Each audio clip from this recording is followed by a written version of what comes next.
Hello, everybody, and welcome to The Night Owl, a show that we do twice a week where we discuss all the latest in pop culture news, TV and movie reviews, gaming news, and just the general conversations of the day. For those who don't know me, I'm Price of Reason, and with me, as always, is my co host, Professor R2. How's it going, Professor? Oh, well, it goes. I'm here. That's nice. It's great to see all of you out there in the chat. Good to see everybody hanging out here. Did you have Absolutely. fun on your revisited stream earlier tonight? I was not able to join, but I hope you It had was some quite fun an there. adventure. It was quite an adventure, and there's certainly some laughs to be had there. I So like which was the better pilot? The the pilot for Bionic Woman or $6 Million Man? Honestly, all those pilots probably weren't as good as they should be, but I do think that once those shows have either Steve Austin or Jamie Summers just doing their missions, I think the shows do get significantly better. It just goes to show you sometimes that pilots aren't all they cracked up to be, but I do like the shows, so it is Yeah. what it is. Well, you'd think that it's just kind of it's a spin-off. It's a continuation. So the pilot kind of I don't know. It's almost like the pilot's already been done for Well, that Bionic Woman, right? that's the weird thing that they had to, because they killed off the character and brought her back to life and then gave her a spin-off. There's so many strange retcons that like conflict with each other. Uh, they could pull that off in an age with no streaming or DVDs or things like that, but later on it would be very difficult to make these kind of mistakes. It's okay though.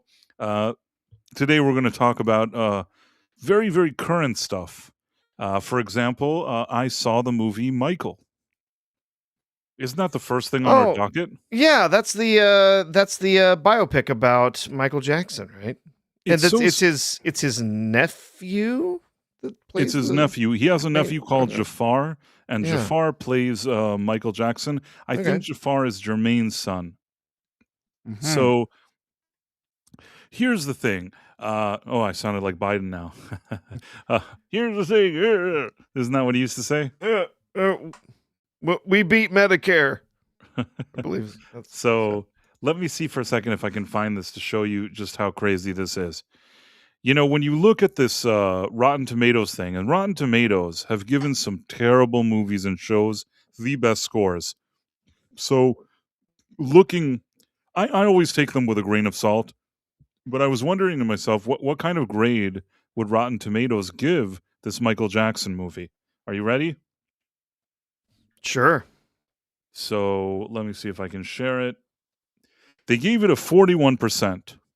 And I saw this and I'm like, well, I mean, all of them are giving it such a low score. It's probably going to be a complete disaster. Now, the guy that directed it, he directed Training Day, if I'm not mistaken. He directed the Equalizer movies. So I don't consider him a bum. You know what I mean? Like, this seems like a guy that's pretty competent.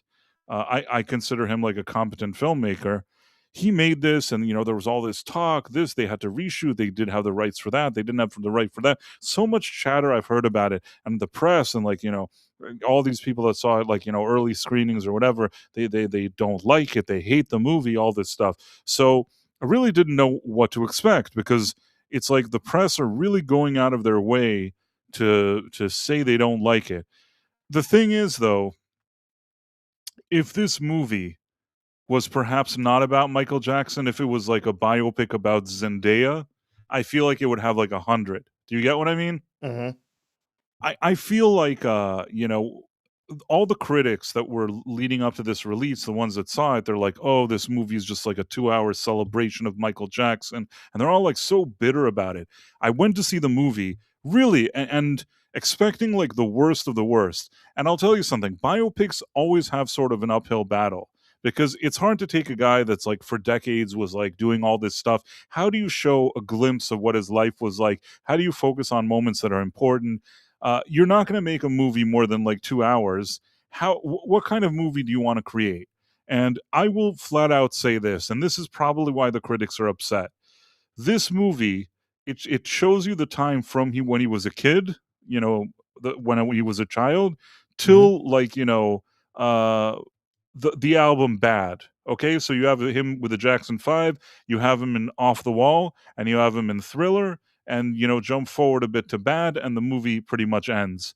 Now, the reason why the critics are upset is because in all these years, he was pretty much seemed all right. I mean, he seemed eccentric and strange, but he was like very popular and everybody liked him. So that's what the movie focuses on. But all these critics are like, well, what about all the scandals that came later? What about the drugs? What about the, allegations? What about this? What about that?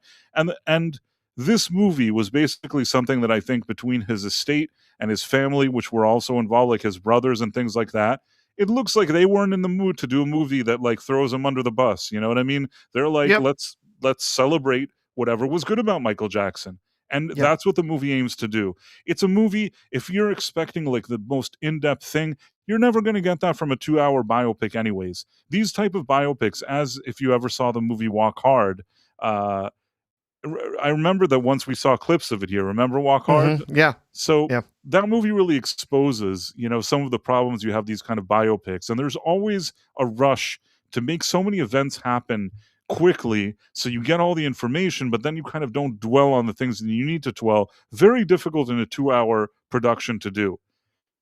With all of that being said, and understanding all of that, if you walk into this knowing what you're going into, like a celebration of Michael Jackson of 2 hours, by showing you just a glimpse of what it was like him growing up and all this other stuff, I think that the movie is fine.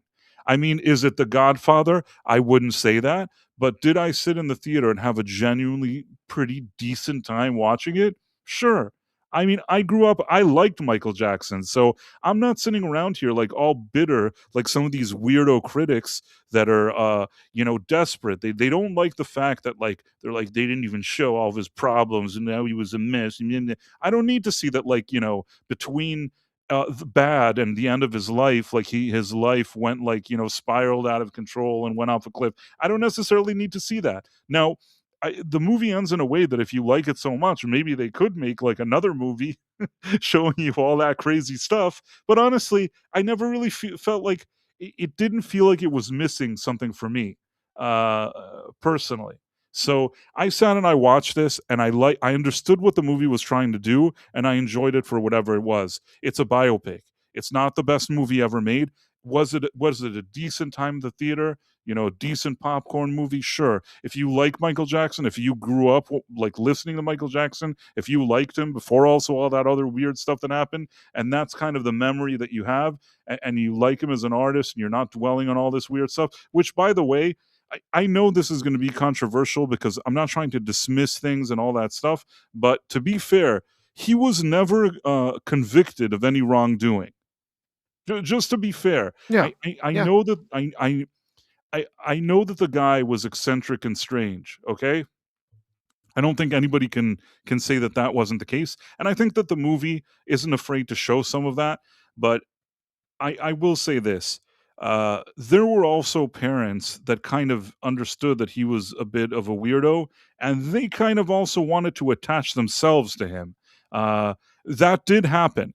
Now, to tell you that I was there every minute of his life and I know every single thing he did, I wasn't there, I can't tell you, but I can say that, like, there were also, like, bad faith actors from these kids and parents. I will say that. I can't say if all of them were, but I'm saying that that did exist, you know what I'm saying?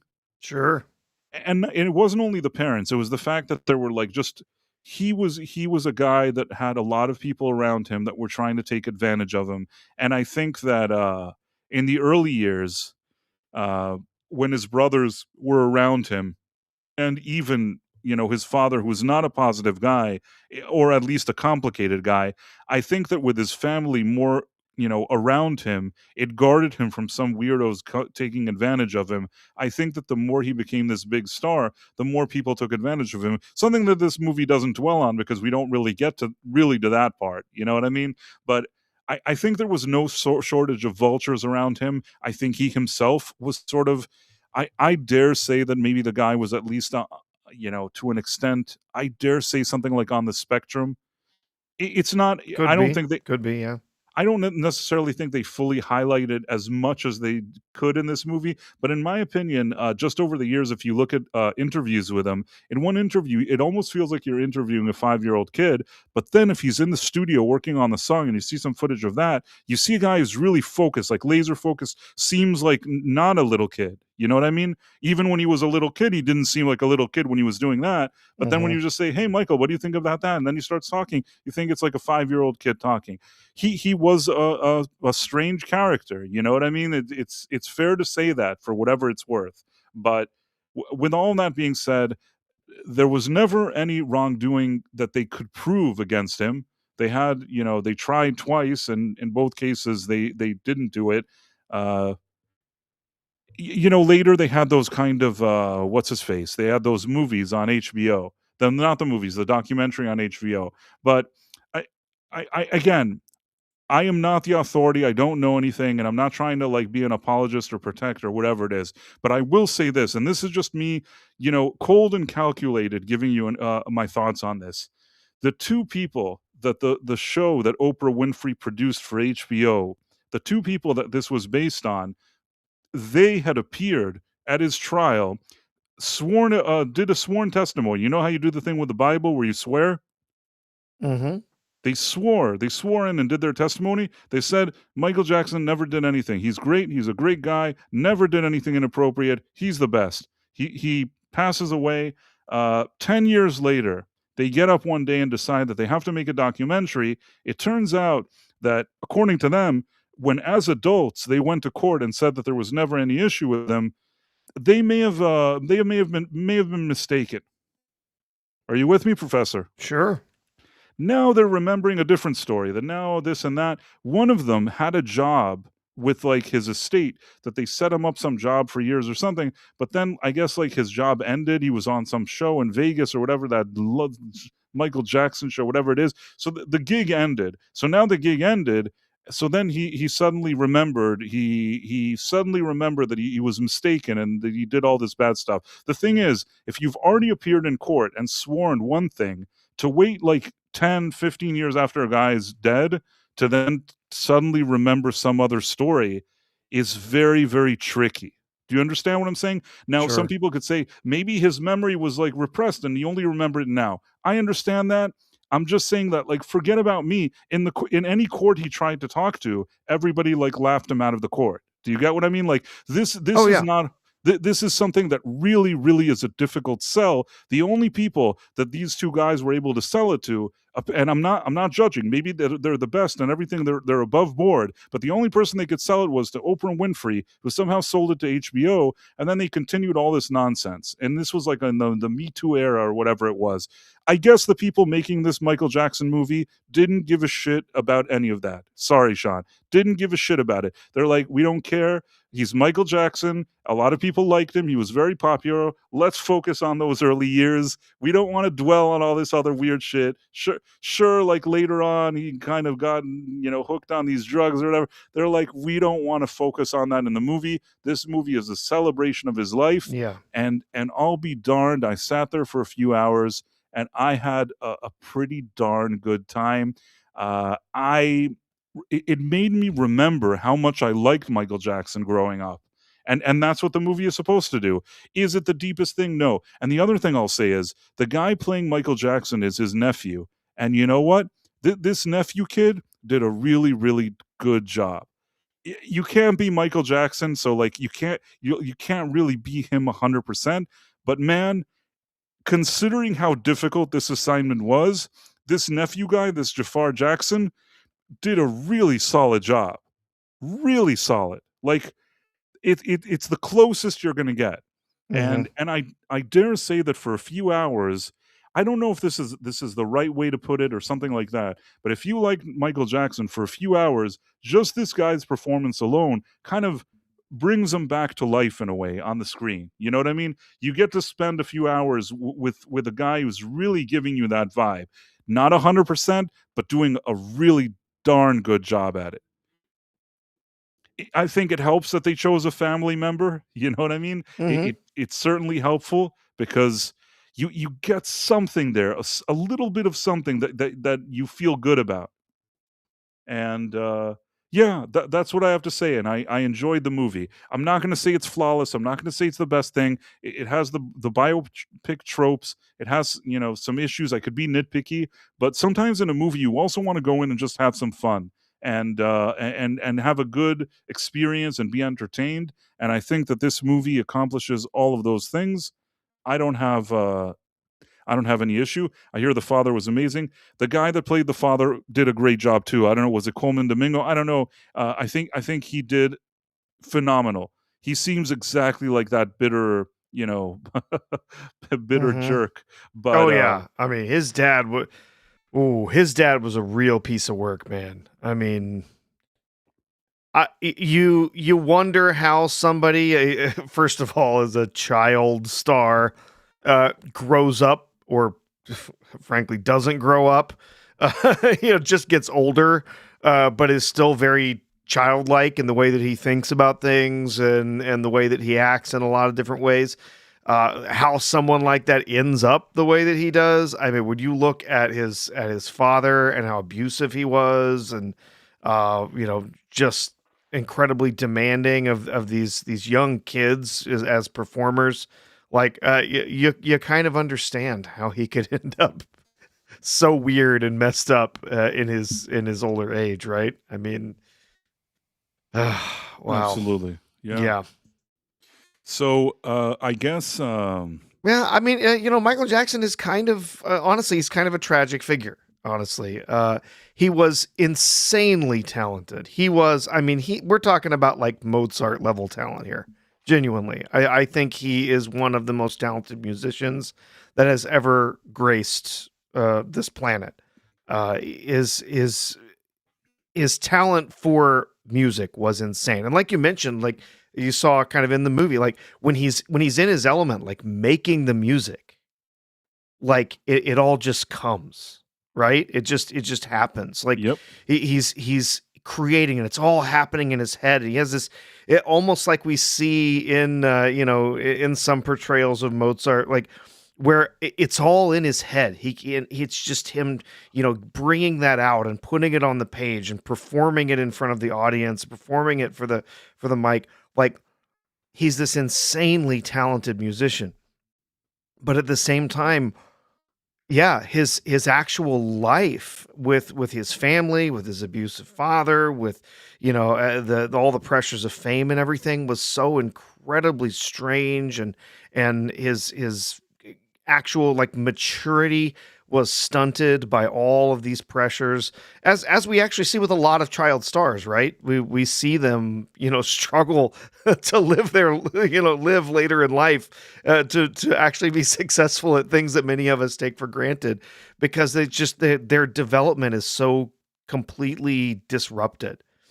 And it's kind of tragic, really. I mean, he was this incredibly talented musician, but then later in life, he did have these charges that were brought against him. I'm kind of glad the movie doesn't go into that, right? What I saw somebody else was talking about. I think it was our friend Mega Geek.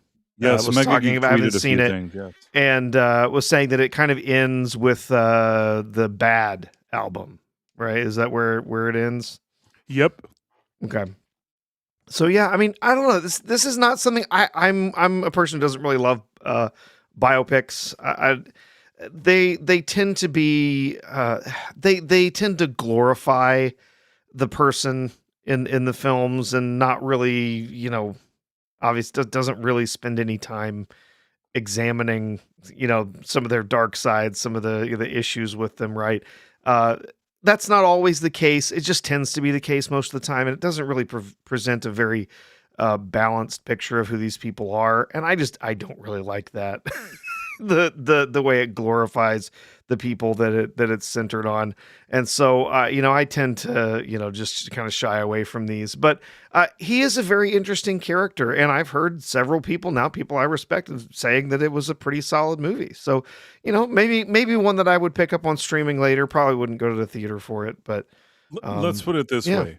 I don't think this is a 41% movie based on what it is. I mean, it's a biopic. When you watch like a movie about dinosaurs, you're watching a movie about dinosaurs, so you're sort of going to grade it as a movie about dinosaurs. You're watching a superhero movie, you know what genre that is. So you know kind of what you're looking for in what's considered a good movie. Same with a mob movie or whatever it is, murder mystery, whatever you want. You kind of have a certain thing that you're expecting for it to be if it's going to be a good one, sci-fi. Now, biopics is a niche in and of itself that's problematic.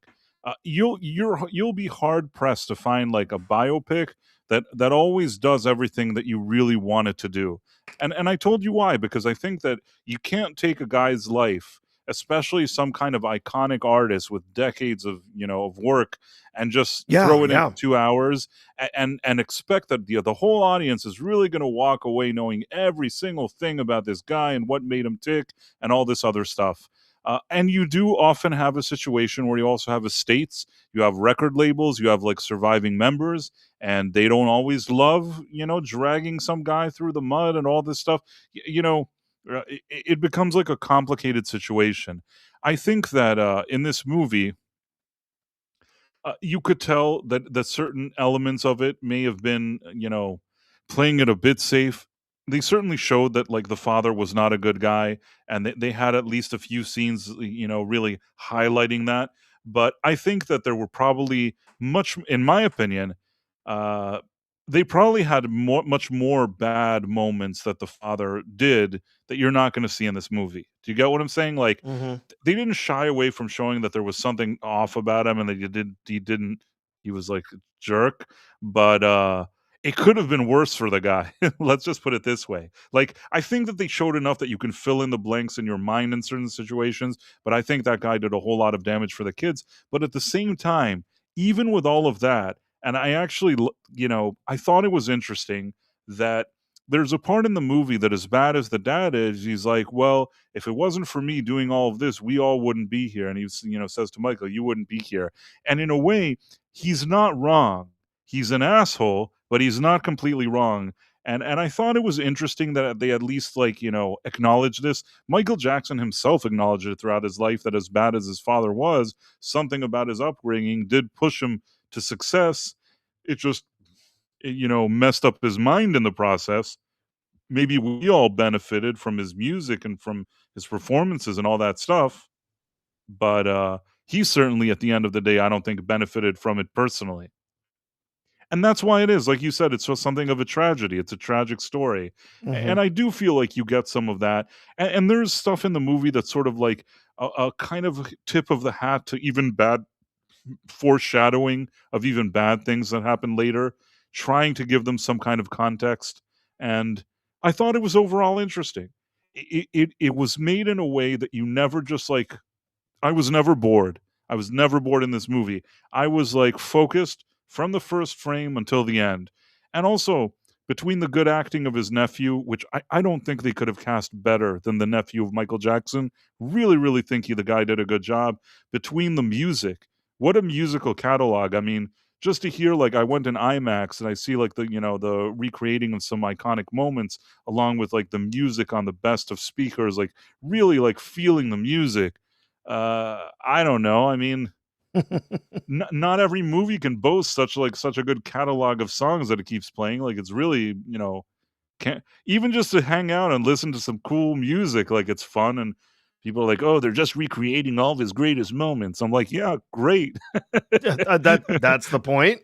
Exactly. Like I Yeah. don't have any issue with that. And then somebody was like, "This felt like I read his Wikipedia page." It's like, yeah, most biopics feel like you read the Wikipedia page, but the Wikipedia page takes 5 minutes to read, whereas the movie is 2 hours. I mean, obviously, they're going to take whatever facts they have and try to bring them to life. I don't really know. Like, it's such a dumb comment because I think that any biopic you're ever going to find is going to look like the Wikipedia page. Do you get what I mean? Like, Hmm. what the fuck else is it going to look like? So I really think it was like bitter people that were bitter because it didn't say that he like did bad things, Yeah. and yeah, I don't need that. Like, What screw what them. are what does some of the actual negative reviews on Rotten Tomatoes there say? Like, what are some of Let's the? see what the consensus is. While Jafar Jackson's smooth moves bring the King of Pop to uncanny life, this musical biopic mostly plays like a greatest hits album that could have benefited from including liner notes to give actual insight into the icon.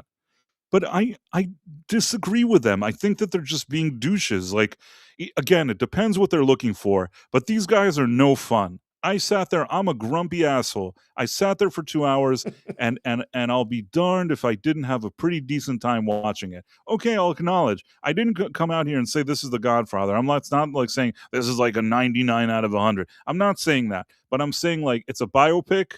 Has the limitations of a biopic. Has some great music, some solid performances. Michael and the guy, I think it's Coleman Domingo that plays his father. Even the lady that played the mother, whatever. Some solid performances. You also have Miles Teller in kind of a supporting role. There's a lot of good performances here. The movie is made, it's competently made. I think that like production wise, recreating the magic, recreating the moments, I think it does all that. So uh this guy says the filmmakers give us the relatively uncomplicated story of Jackson's rise to fame in a mostly uninteresting way. Uninteresting to you? I don't know. I rather enjoyed it. Michael Jackson was one of the greatest pop singers of all time. The film does a good job reminding people of that. All right, well, that's fair enough. I see a few people.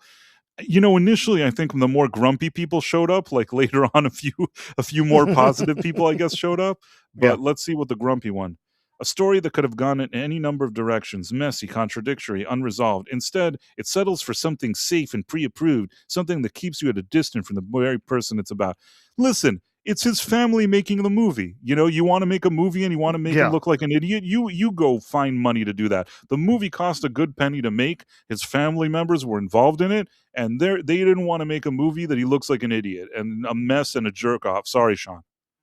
Uh, Here, this guy says, I don't know who this guy is. If you're looking for an in-depth, warts and all biopic about the king of pop, keep looking. If you want a slick, entertaining reenactment of some great music, then Michael is the movie for you. Exactly. It all matters is like what your expectations are. Here's another. The whole film is very much like a succession of the greatest hits of Michael. Screw you. Even though you live in Argentina, screw you. Mario Allegra.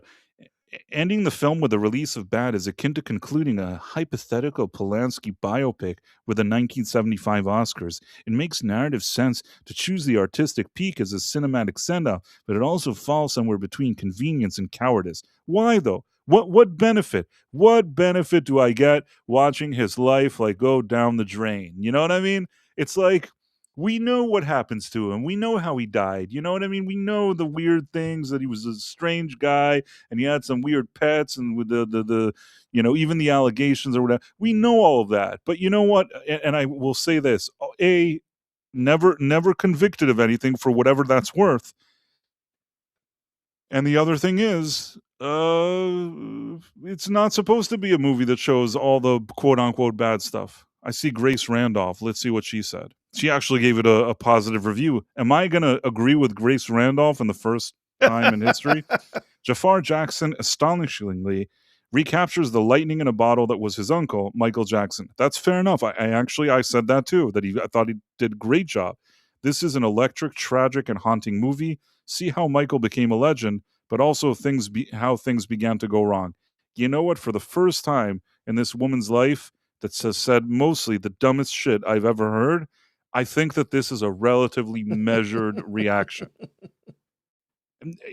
I don't know if it really shows how things go wrong, but there's a bit of foreshadowing. That's what I told you, that like there's enough moments that if it's kind of like if you know, but at the same time, it's like if you know, but right now he's the king of pop at this moment. You know what I mean? Sure. So I don't have an issue. D minus.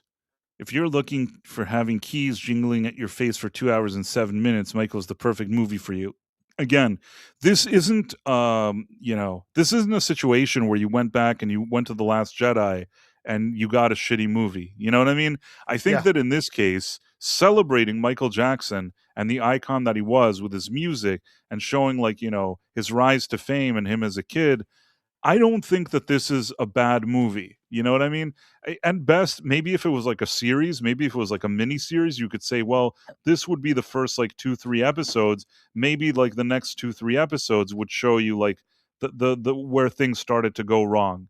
But they're not obligated. I once watched a movie about Steve Jobs, the one that I think Sorkin wrote or directed, or he wrote and directed, or Yeah. David Fincher directed. I can't even remember now. Aaron Sorkin wrote it. Who the fuck knows? There was some movie. You know what they did? They did it that it's like 3 days of his life.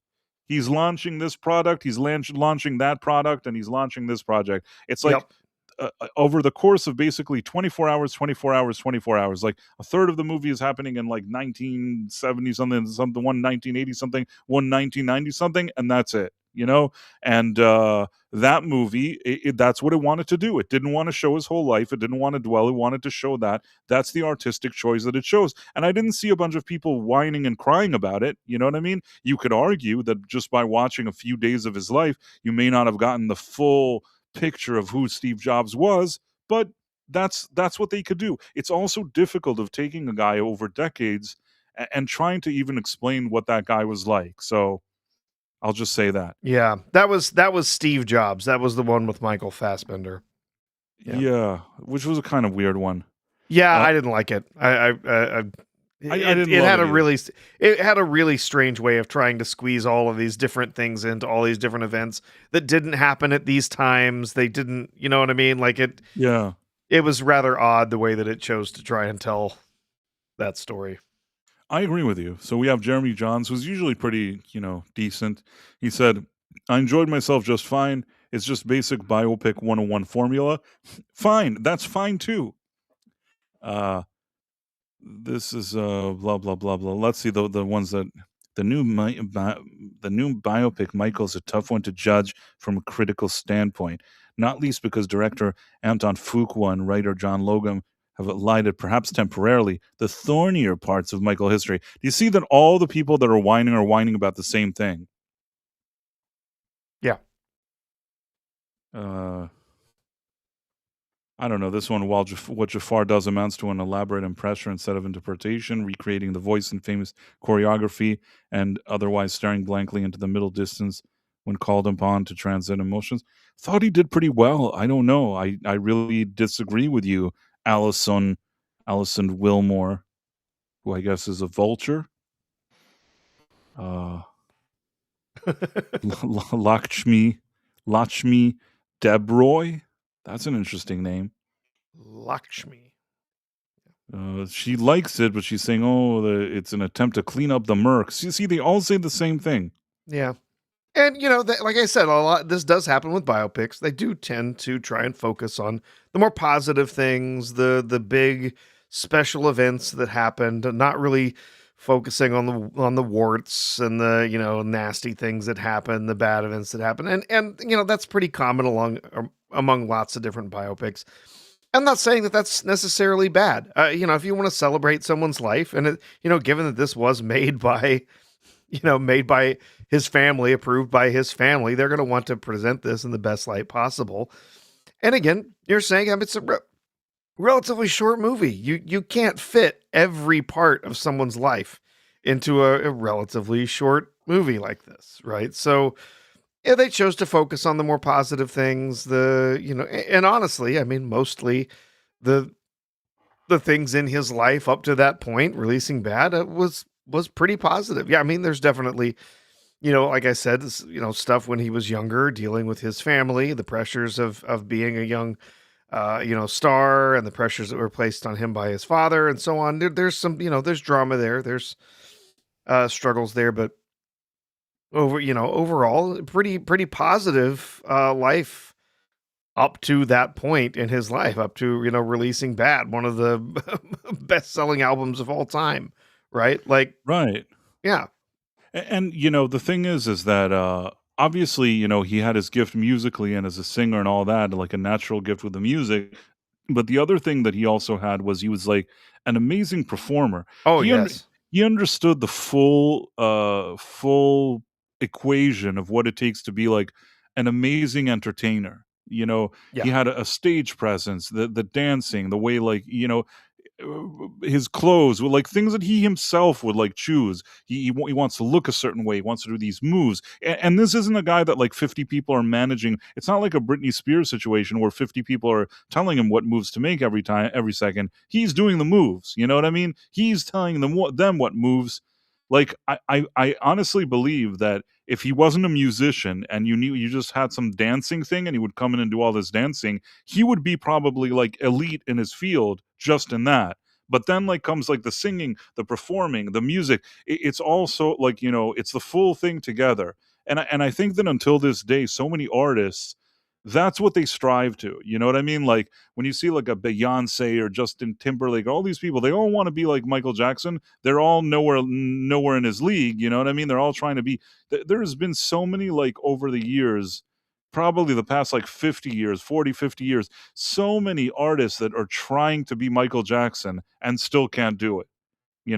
With everything that you have today, with all the technology, with all the AI, with all this, with all that, you can't have that, like, just sheer, entertaining talent that the guy had. So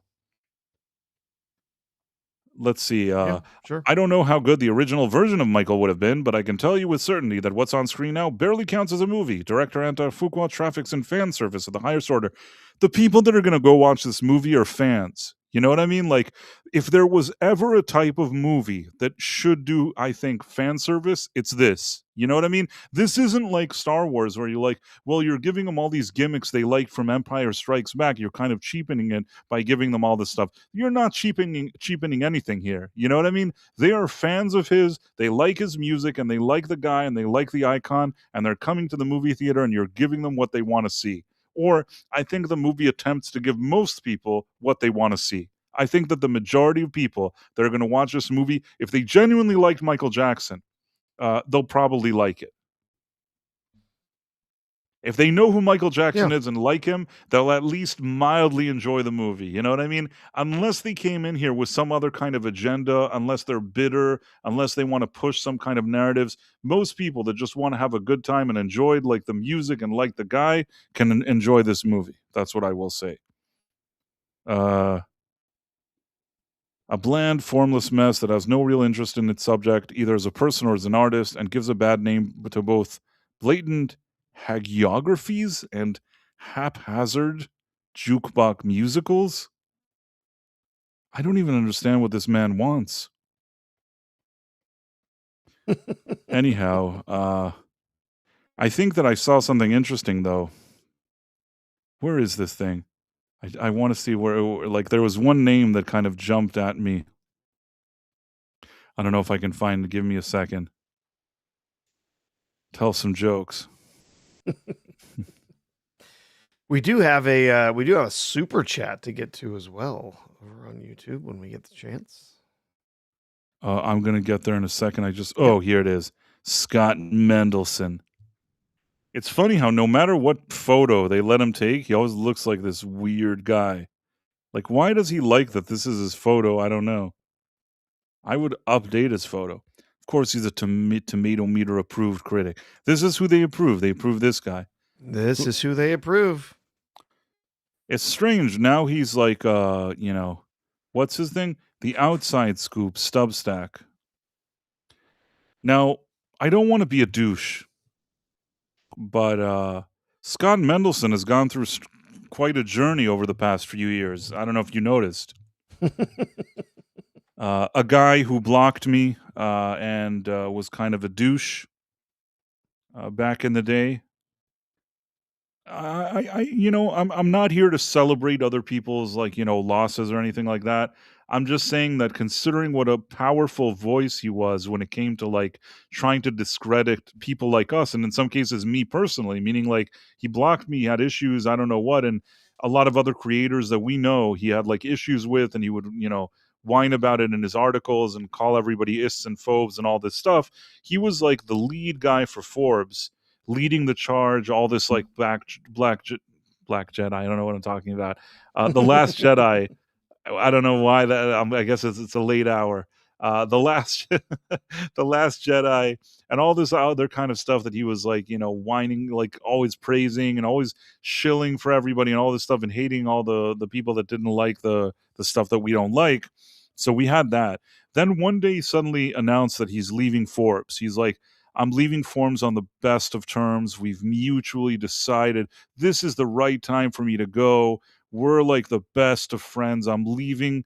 And then he's like, I'm going to work at some other place, like the rapper. I don't know what he said.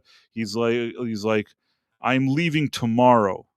Like he left from moment to moment to work at a paper at a publication that was clearly, like, in my humble opinion, like a downgrade. Not that I personally consider Forbes anything, but just like by the name of it. Do you get what I mean? Like, I Oh, know that sure. Forbes isn't like a good paper a good publication anymore, but a lot of people don't. A lot of normies don't. So if you work at Forbes and you're like the senior entertainment guy, for you to suddenly not be at Forbes and go to somewhere like that's not Forbes in a place that's lesser kind of known, I don't, that doesn't sound like a step up. So he was there at the Wrap, and he's like, this is the creative direction I want to go in here and there, blah blah blah blah blah. Next thing you know, Scott Mendelson is out. He's out of the Wrap. You know, couldn't be maybe a year later. You know, not like 550 years later. Year later, he's out of the Wrap. So then the next thing you know, he worked, I think, at Puck. And I think that, like, The incredibly revered journalistic endeavor of Matthew Baloney. Puck. Right. Yeah, Led with by Matthew Baloney. Baloney. Yeah. So he went there, and I didn't really have a ton of respect to for Puck to begin with, but when I saw they hired him, that even became less of respect for me. So they hired him. Now I don't know if he still has a relationship with them, but now when you see his name, it says The Outside Scoop Substack. So is that a new thing? Is he not with Puck anymore? I'm just saying that Guess he's doing his own thing. all I'm saying is, considering that just a few years ago, for several years, this guy was walking like all over the industry, swinging his dick as the senior entertainment guy for Forbes. I'm just saying that all things considered, he kind of, it doesn't seem like he's swinging as much today. Do you get what I mean? Yep. I'm not here to celebrate other people's wins or losses. Maybe it's fine. Whatever he does is still fine. I'm just saying that all this time that he was so full of himself and even like blocking people like me and whining about people like me or whatever, all this time, he acted like he was like the best thing that ever happened, you know? Well, of course he was. I'm not celebrating, though. I don't celebrate in other people's misfortunes, in spite of what you think of me, Professor. Never. No, it's important, to kind of be neutral, because I had no impact on it one way or another. I certainly had nothing to do with it, so it is what it is. At the same time, on the flip side, Rotten Tomatoes have accepted Scott Mendelson as their reviewer. They have not accepted me as a reviewer. I am not considered an acceptable reviewer for Rotten Tomatoes. For whatever reason. For some reason. For some reason. And then Brian Eggert, as a movie that's supposed to help us understand the King of Pop, it's blindly worshipful and woefully inadequate. By extension, underlines just how bizarre and fraught the Michael Jackson story remains. Again, I understand why all these people are whining. I just think that, I don't know what they expected. If you're going to do a movie for 2 hours to show all the bad things or whatever is like the bad sides of his personality, you're not going to be able to squeeze in there that some good things happened to the guy and that there was a moment in time that he was like the most popular entertainer on the planet. You know what I mean? So in an age before the internet and all that kind of stuff, you could dwell on the bad thing, but I don't know. I don't have any issue with it. I will say this. If somebody asked me and said, hey, we want to make a movie about Michael Jackson, celebrating Michael Jackson, like a biopic that's like everybody's like there to enjoy like the good things about Michael Jackson, and I was given that role, I wouldn't be upset that that's what the family wanted to do. I totally understand it. And the other thing is, I also wouldn't be like, no, guys, why don't we make him look like a bum here? You know what I mean? Like, why would I say that? Screw that. It's Michael Jackson. Fuck it. That's what I have to say. There you go. So, well, I'm glad you enjoyed it, Price. Really glad you enjoyed it. It seems like a lot of people are enjoying this film. Not the critics, but a lot of regular people who enjoy seeing films, enjoying this movie. The real headcase says, Price, you understand why you didn't get accepted. I would have if I was choosing. But they saw that for some reason stuff. You're popular already, man. Well, I don't know that, but I will say that it's fine. I honestly did not think that they would accept me, but it just kind of annoys me that they replied to me giving me a reason that was not a real reason and telling me that I couldn't reply to them anymore. Meaning, like, that's the strangest. That's almost like on Twitter, the guy that like replies and then blocks you. Oh, sure. Yeah. That's kind of what it felt like. It's like, we're providing an answer for you in this email. Don't reply to this email. This is a email you can't reply to. I'm like, okay. I mean, I could have just tried to write another email, Sure. but I'm just like, you know what? Fuck it. Like, you don't want my reply? Fuck it. You want to do the blocking me and running away or whatever? Don't call us. We'll call you. Whatever it is, I don't care. It's like, and they weren't even honest. If at least they would have said, listen, we watch your reviews. We think you're a big asshole and we don't think you're Rotten Tomatoes material because you're too much of a douche for us. I would have been like, okay, at least it would have I would have cracked a smile. You know what I mean? I couldn't even do that. Oh, you said we had super chats. We do have a super chat. Yes. Okay. I am getting right on that. He's In on just top. 1 second. Let's see. Let's see. I'm trying to find it. Okay. We have the real head case. Sent us a super chat, and I'm going to share it right now. So, bottom line is, before I share this, I'll just say this. It's not a perfect movie. You like Michael Jackson, you want to celebrate him, you'll enjoy this movie for whatever it is. Not The Godfather. It's a biopic. Comes with the with the territory, whatever issues biopics have. Still a fun time in the theater for me, and I don't regret seeing it. I'm gonna do a review. I have to think of what grade to give it, but and I don't know yet. But it's not gonna be like under a 60 for sure. I mean, this thing is getting a passing grade for sure. Now let me try to find the thing the head case sent. So, 8 Mile is the best biopic. I watched 8 Mile once years ago. I remember that it was pretty good. I don't know. I'm not saying it's not the best. I don't really remember that much. For me, like, with the understanding that these movies have limitations, I think I really liked Ray. I think that Jamie Foxx's performance as Ray was Yeah. phenomenal. Ray It was was, enjoyable. even I though have to admit to have never having seen 8 Mile. I could care less about Eminem.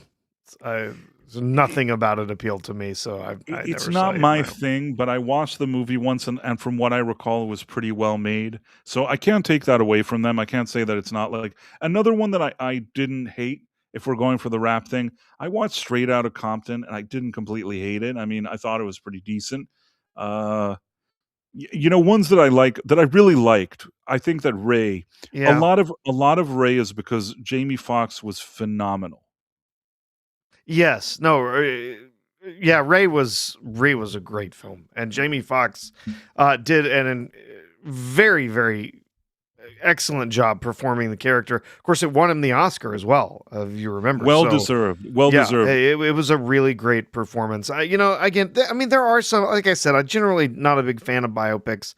Ray was a great one. I also really enjoyed Walk the Line, the I Johnny liked Walk the Cash Line one. too. It I was liked Walk the really Line. good, and that one was one that didn't really shy away from showing some of the ups and the downs that he had. It was not just about his music. It showed like his battle with addiction and stuff I will there tell as you a well. secret. I will tell you a secret, Professor. I don't know if I've ever told you this secret before. Maybe I did, maybe I didn't, but I was present at a special. This is so weird because years later, I would be more involved in the industry, and it was considered quite a score for me that I actually, at that time, because I was younger and I got like a special invitation to see the world premiere of Oh, Walk the Line. very And nice. at this thing, this was like in 2000 and I want to say 2005, 6, something. I don't know what Yeah, it was. the '05 Walk the Line came out in '05. So yeah. That's what it was, and I got a special, ticket for it, and I went and I saw the movie, and this was like a happening thing. It was really, really happening. I even went to the after party of this thing, the secret party later. There were some stars, I believe, like, Joaquin Phoenix was there somewhere, but I didn't talk to him.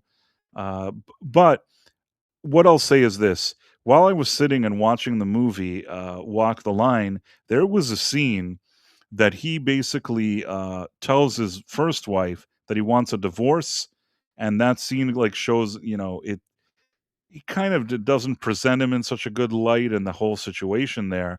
No. And You I don't know what happens in this scene, but suddenly in the middle of this scene with the mother, and I think she's with her daughters that she had with him and all that, the daughter, somebody basically got up, like yelled, said something bad, and like, I don't remember, maybe cursed. And I was there and I saw this, and she got up and she left. And it turns out that was one of his daughters from his first marriage. Wow. You get what I'm saying? Yeah. That's first of all, that's how VIP I was, like, at that moment in time. I'm, like, at the place, like, where I'm watching the Johnny Cash movie, and his daughter's, like, pissed and walking out, and, like, a lot of people were very serious and wanted to know what was wrong with her. I, on one hand, thought to myself, "I hope everything's alright with that young lady," and at the same time, I thought to myself, "Wow, I'm kind of VIP." Sorry, I know that didn't come out well, but it's true. I was at the premiere, and fuck it, I was VIP. Managed to get in there, and it was probably the first time I really got into like a big event like that.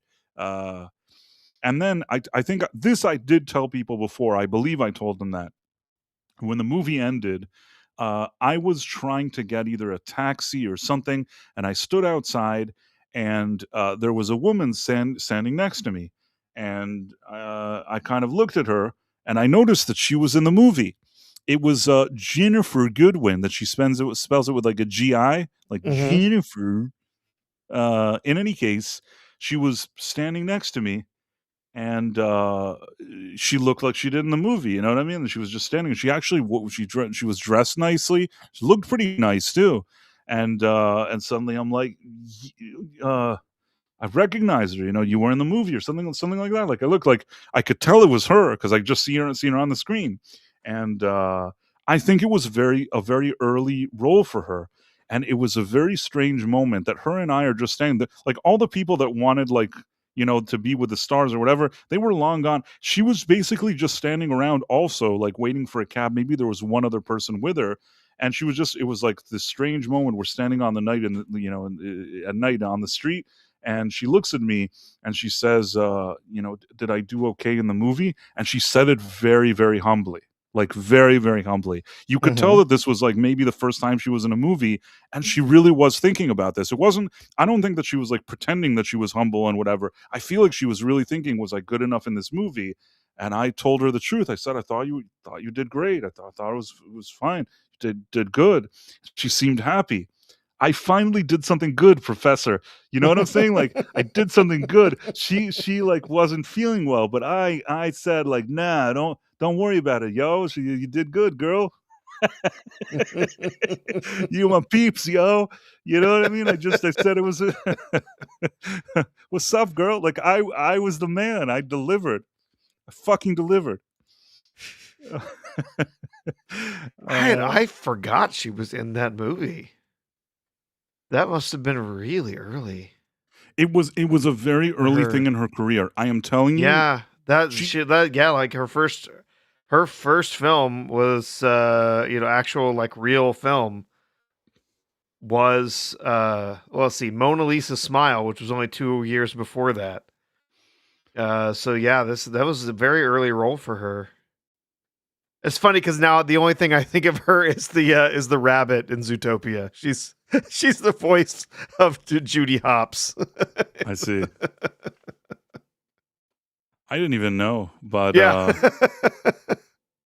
But you know what, Professor? I want to do a post while we do all this. But I will say this quickly. I want to tell you a final thing if we're already going there.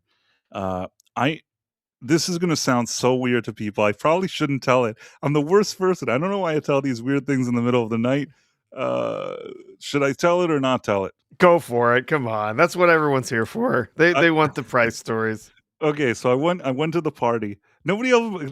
The funny thing is that one, every single story I've told is 100% true, unless in some cases I've omitted something that would tie me directly more in a way that I don't want to be tied. But generally speaking, everything I've ever said really happened.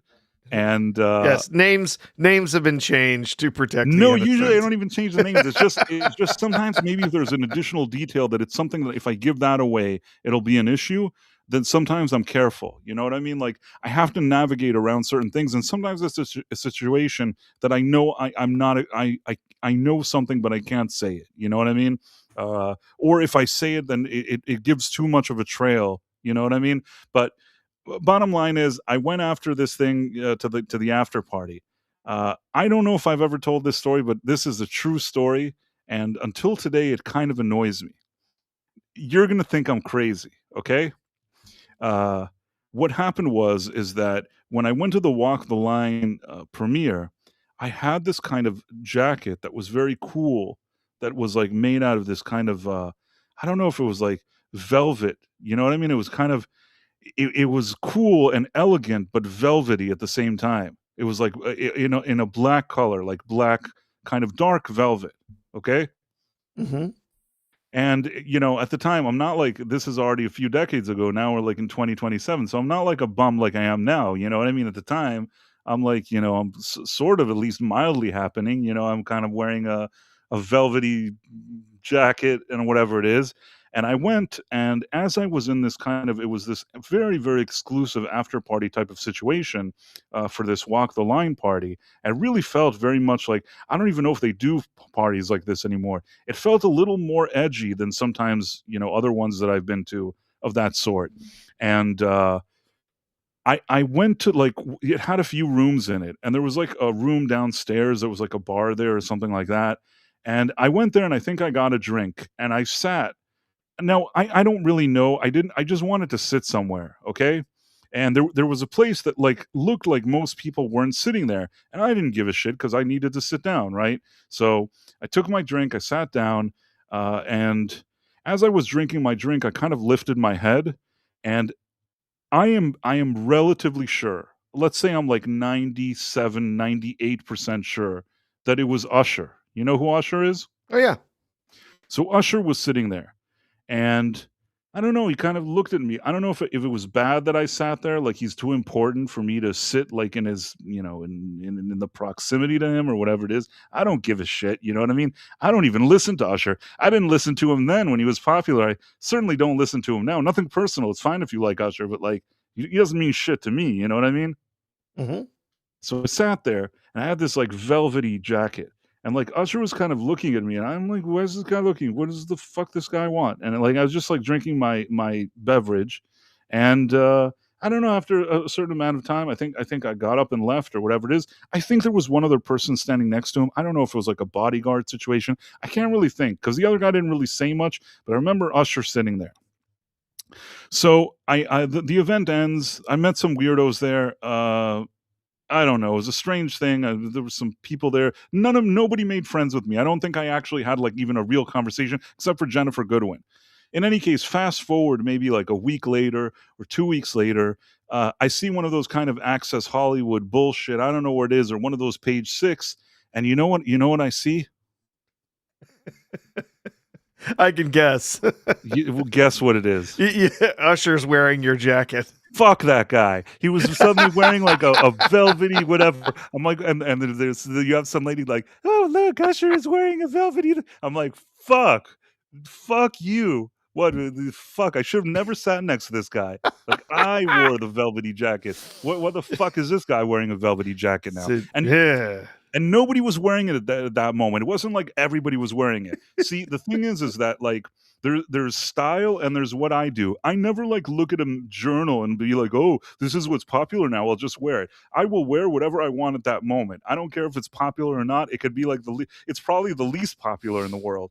But I think that like the confidence I had sitting down at his shitty table that I didn't even know that it was like a bar. It wasn't even his table, just sitting there. Fuck that guy. So like he probably like I don't know what like he suddenly it caught his attention and he had to wear a velvety jacket too.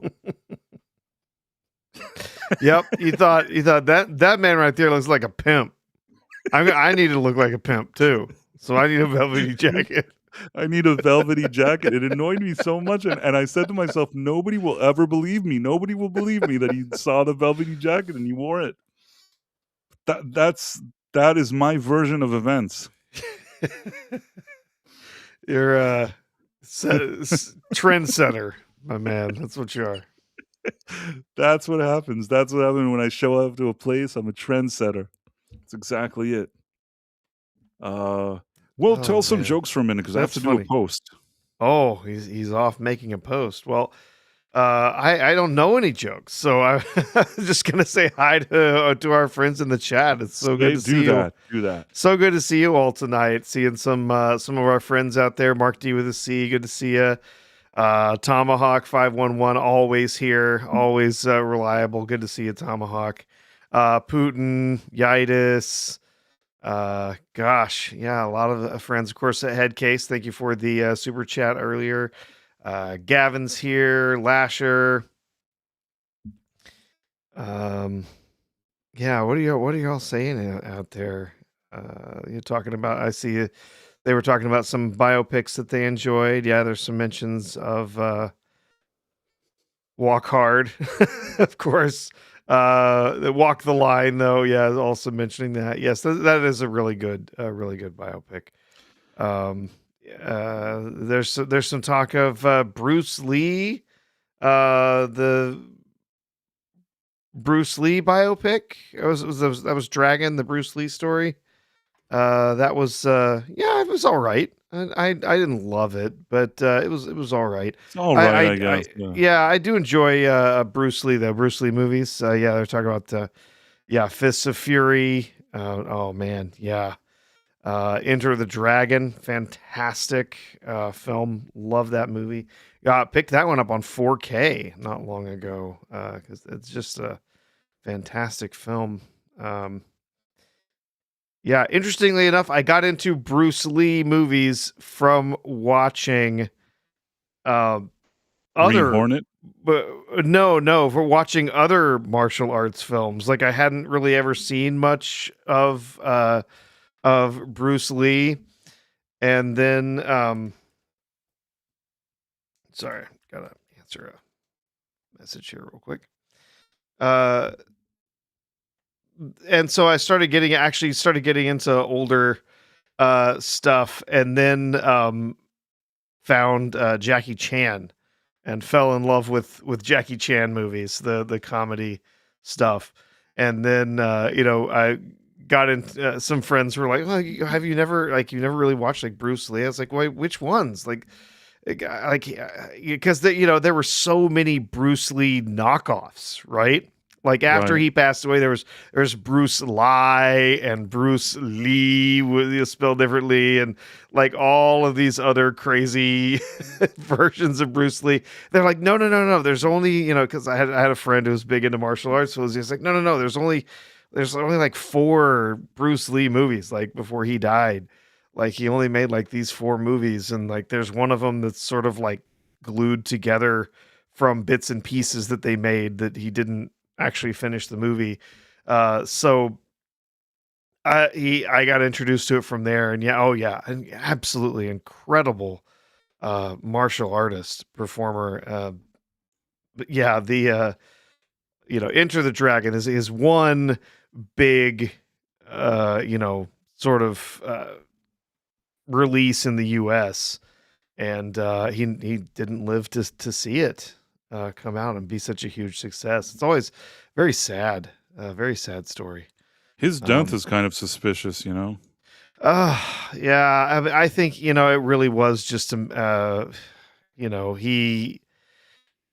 I think it really was an accident. I don't think it was anything that was I don't know. They're like nefarious. he took Tylenol and died. I mean, He took another. It was actually a prescription pain medication. I don't remember what it was, but I yeah, thought it it was caused it. Tylenol. I thought he took Tylenol and died. Uh, And usually you don't die from taking Tylenol.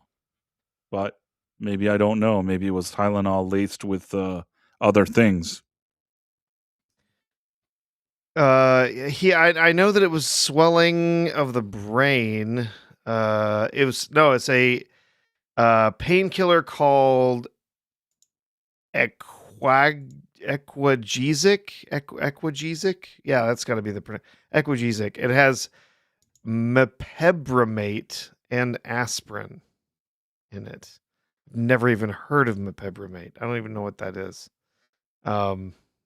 My guess is it's probably something that a lot of people have reactions to, and so that nobody's offers it anymore. So he was offered this sort of prescription medication, and he had a reaction to it, and it caused his brain to swell. Oof. Yeah, not good. Yeah, it's very sad. Yeah, I mean, I don't know. I can't help but feel that he died before his time. Oh, he absolutely did. He was such an incredible talent. It was terrible to have lost him when he passed. Like I said, like when he had finally made a film that was going to get like real, uh, you know, real movie, big time showing in the U.S. Like with Enter the Dragon, and it ended up being a massive success. And he didn't live to actually get to see it. Very sad. Yeah, I tend to agree. It is And very then, sad. of course, yeah, his son Brandon, then having a very tragic death as well. It's very kind of sad. That makes me sad until this day. You know, for years I didn't watch that Crow movie Yeah. because it made me sad because I'm like, man, I don't want to watch this movie because of what happened to the guy. But at the end, I said to myself, you know, he did so he believed in this movie and he put the work into it. You know, I think he does deserve that I'll watch the movie. And I thought he was really good in the movie too. I'm not just saying that because he died. I thought he was perfectly cast in it. And you know, it was kind of an early version of this kind of darker graphic novel type of thing. I thought it was a pretty good movie. Like I recently rewatched it in more recent years because they made a remake one, and I wanted to be able to compare it. There's no comparison. The original one had merit. The one that they tried to remake, as much as I think like Bill Skarsgård is a good actor, that thing was embarrassing. What they tried to do a remake of The Crow, but the original Crow I liked. Oh, I wouldn't even give the new Crow time of day. I wouldn't even bother. I have not watched the Crow film in a very long time. I saw it like once when it came out, like long time ago, but that was it. Like I said, I recently watched it in recent years. It's not a movie that I watch every second, but I rather enjoyed it. You know, again, I enjoyed it, and I like his role in it. If I'm not mistaken, correct me if I'm wrong, but I think Ernie Hudson is in it. Is he? Oh, Am I wrong? I could be wrong on it. I thought it was Ernie Hudson, but I could be wrong. let's see. Yeah, he is in the '94 film. Yeah, Whew. I thought I was losing him, man. yeah.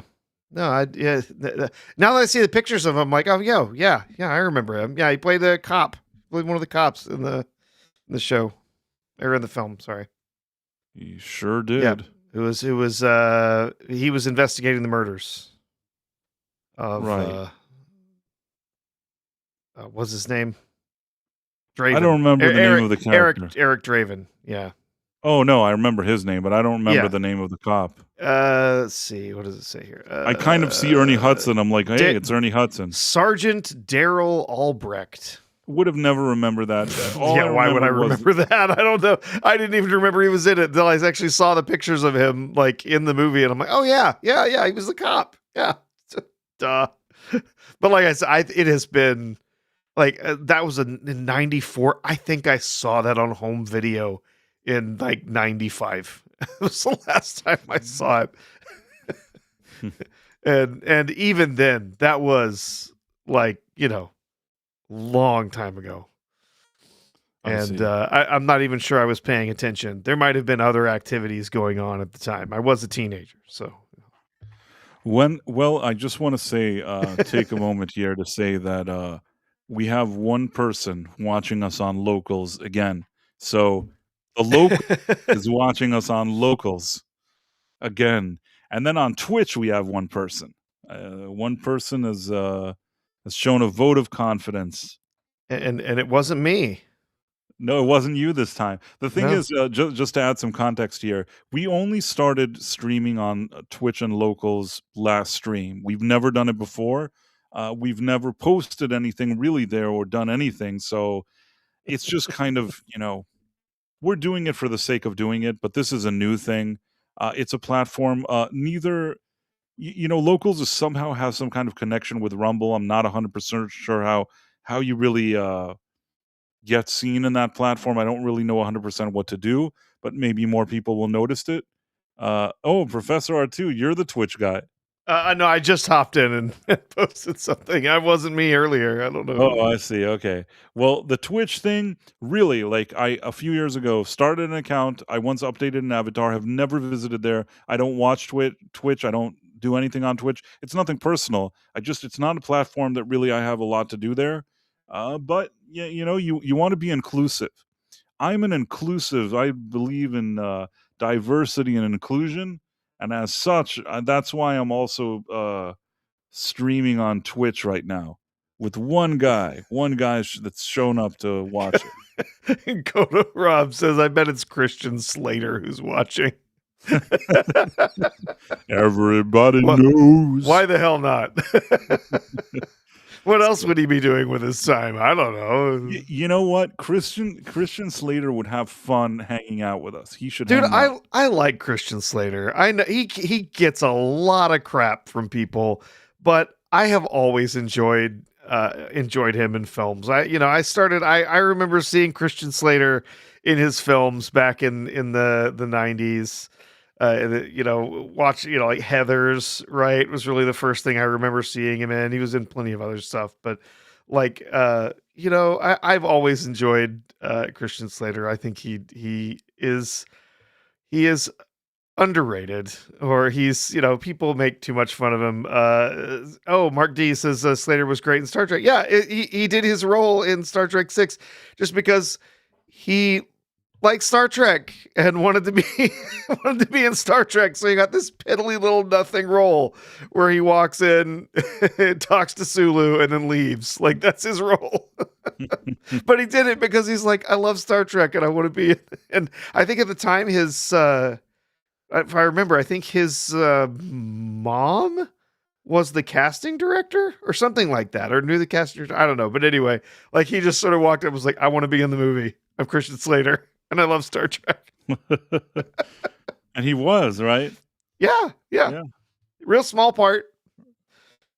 He But probably yeah. would have been fine with like a bigger movie, but bigger role. What was I going to say? Somebody wrote something here, Gleaming the Cube. The funniest thing, Yes. I have a funny story about Gleaming the Cube. Yeah. Once somebody gave me a gift, like a family member recorded something. I guess you know how sometimes you've brought this up before. People will not understand, but you will understand me. It used to be that you had to pay a good amount of money for HBO. And Sure. some people didn't want to pay that money. A lot of people didn't want to pay it. And then they had those special weekends where they show like a few days of something, or I don't know what. Oh yeah. And I think that what happened is that once they had a weekend where they showed movies, and a family member of mine uh, suddenly saw that a movie was starting that looked like maybe something that I would like. Okay. So that person, put a video in the VCR and pressed record, thinking the movie just started. I'll press record. Maybe, maybe I would like it.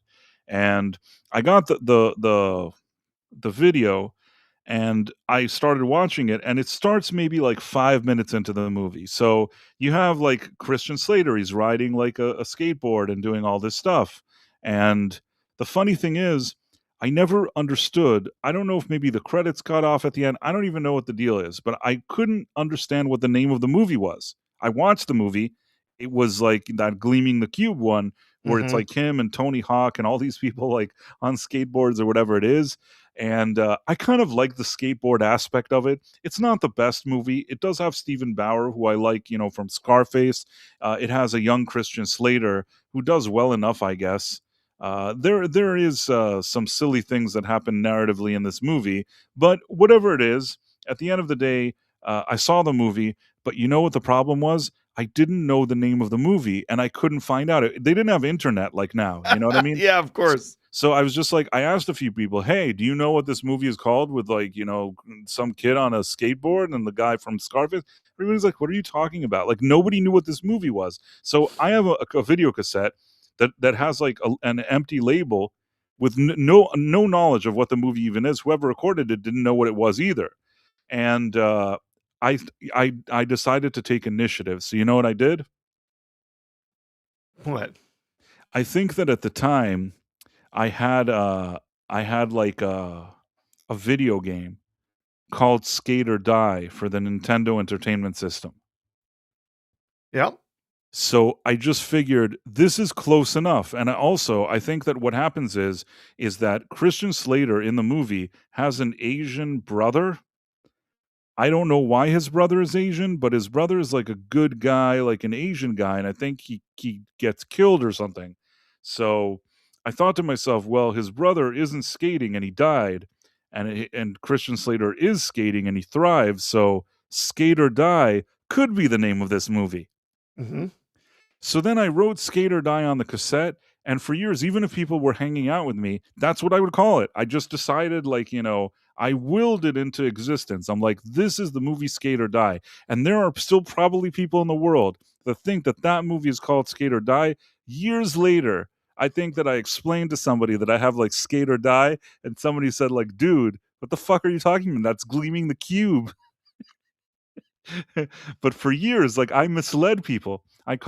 Created like a false narrative that the movie was called Skate or Die. Mhm. I'm not Well, so, I'm but not sorry about it. no, no. So, believe it or not, in some territories, Gleaming the Cube, the title of the movie, Skate or Die. No, really, come on. I'm not kidding. I'm not kidding either. I just called it Skate or Die for no reason. I didn't even know. Are you serious that somebody called it? I wonder if it's not me. Maybe I've done this whole thing. Like I've influenced pop culture. Oh man, I can't believe it. Also known as A Brother's Justice and Skate or Die. Man, that's the Yeah. spookiest thing. This is the spookiest thing that's ever happened to me because I didn't know. I don't have any internet. The only reason I called is that because there was a game. Can you check if there was a Nintendo game called Oh yeah, there was Skate or a Nintendo Die? game called Skate or Die. It was fun. Yeah, I mean it was tough as hell, but it was fun. Yeah. Yeah. I have to see what that game is like. Let's find Skate or Die, the game. Skate or Die.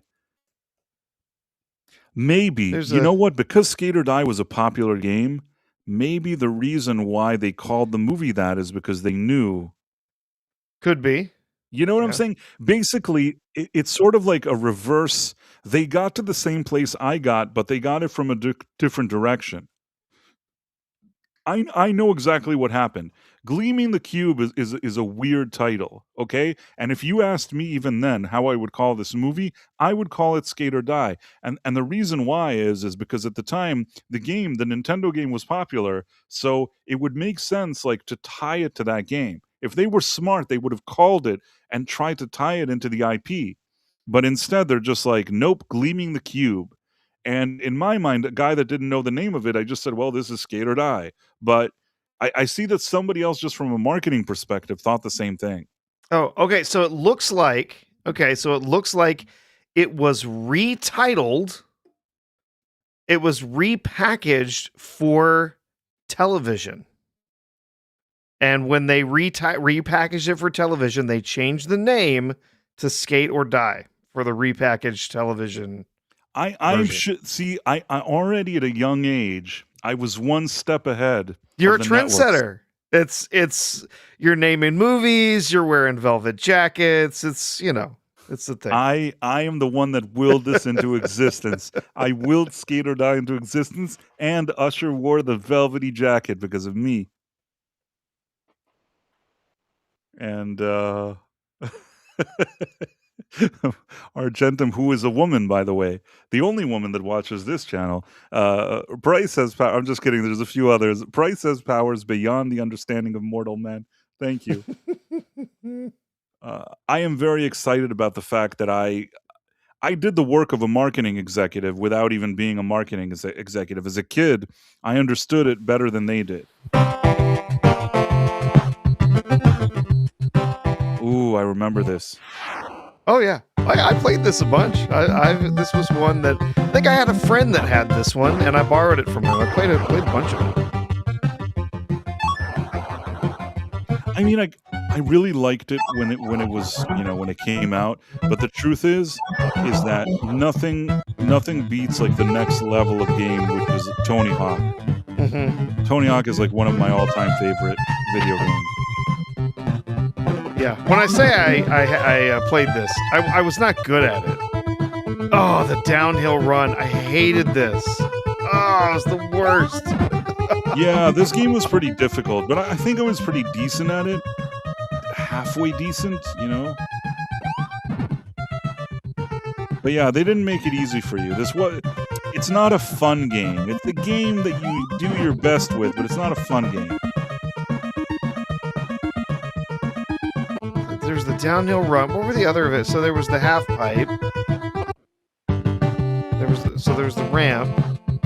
What were the other? There was joust, race, jam, the high jump. Yeah, the high jump. Oh man, I think I liked the high jump, although I don't know why. Yeah, but yeah, that was the high jump right there. Yeah, I don't know. Yeah, there was another one. It wasn't Skate or Die. What was the other skating game for the NES? That one I actually played a bunch of.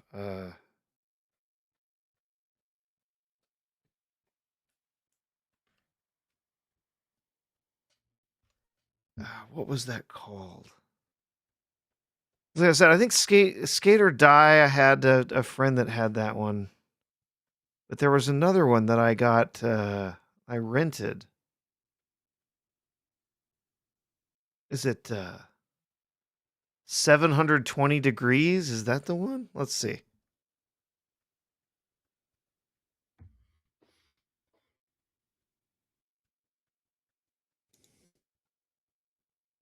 See if I can find a video of it. I'm thinking that's got to be the one.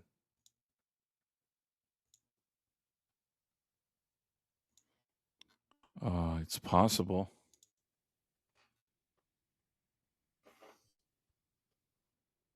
Let's see.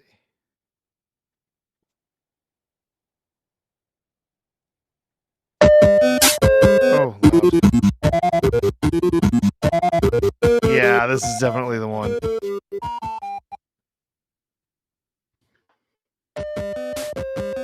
Which one is this one? It's called 720 degrees. Yeah. Okay. I didn't have this one. I'm not. Yeah, I remember that. I remember this one because you could roll around, you could do tricks and stuff in between the levels, and then there was the. I feel like this is the first time that I've ever seen this game. It looks kind of cool, but I never played it. Yeah, it had a little more variety than Skate or Die, but definitely I don't know that it was quite as good a game. Yidis says we need Price and Prof playing retro video games. Game of Reason. Hey, it could still happen. Yeah. Oh, I totally remember this one. I also remember if you spent too much time in this overworld, like you would get attacked by bees. Like you couldn't spend forever out in the overworld. Like bees would come after you. So weird. Anyway. Yeah, that one was a little more arcadey than the It looked fun. than Skate or Die. It came out sometime the next year. Yeah. Then there was a Skate or Die 2. And that one had more of like, it was more like an RPG kind of a thing. Like you had to develop your character and get better and improve your skills and stuff. And then they did a Ski or Die game. Never played that one either. Yeah, downhill and country skiing. Oh man, I played so many NES games back in the day. On the PC, I played Winter Olympics. Oh yeah. And yeah, I like that Winter Olympics game. I also had I think I told you this once. I had a game where was it Dr. J and Larry Bird playing basketball? Yeah. Was there such a game that they this is like, think like IBM type of, game. Yeah, Bird actually there was a Bird versus Bird Dr. J. It was Larry Bird versus Dr. J. I'm pretty sure of it. Oh, hold on. Dang it. I am fairly confident that there was Bird and Dr. J. That's the way I remember it. One-on-one basketball. One-on-one Dr. J versus Larry Bird. Yeah. Quite a game, yeah. It was Electronic Arts. That was an early EA title. Yeah. Probably the first thing available for Apple II. I remember it was something like that. It was probably like Apple II, and then later available on Atari, ColecoVision, Commodore 64, IBM PC, TRS-80, Macintosh, Amiga. It was on absolutely freaking everything. Yeah. I'll tell you what. This is when like Electronic Arts was some guy literally in his basement. You know? What I mean? Yeah, no, yeah. This was probably written by two people.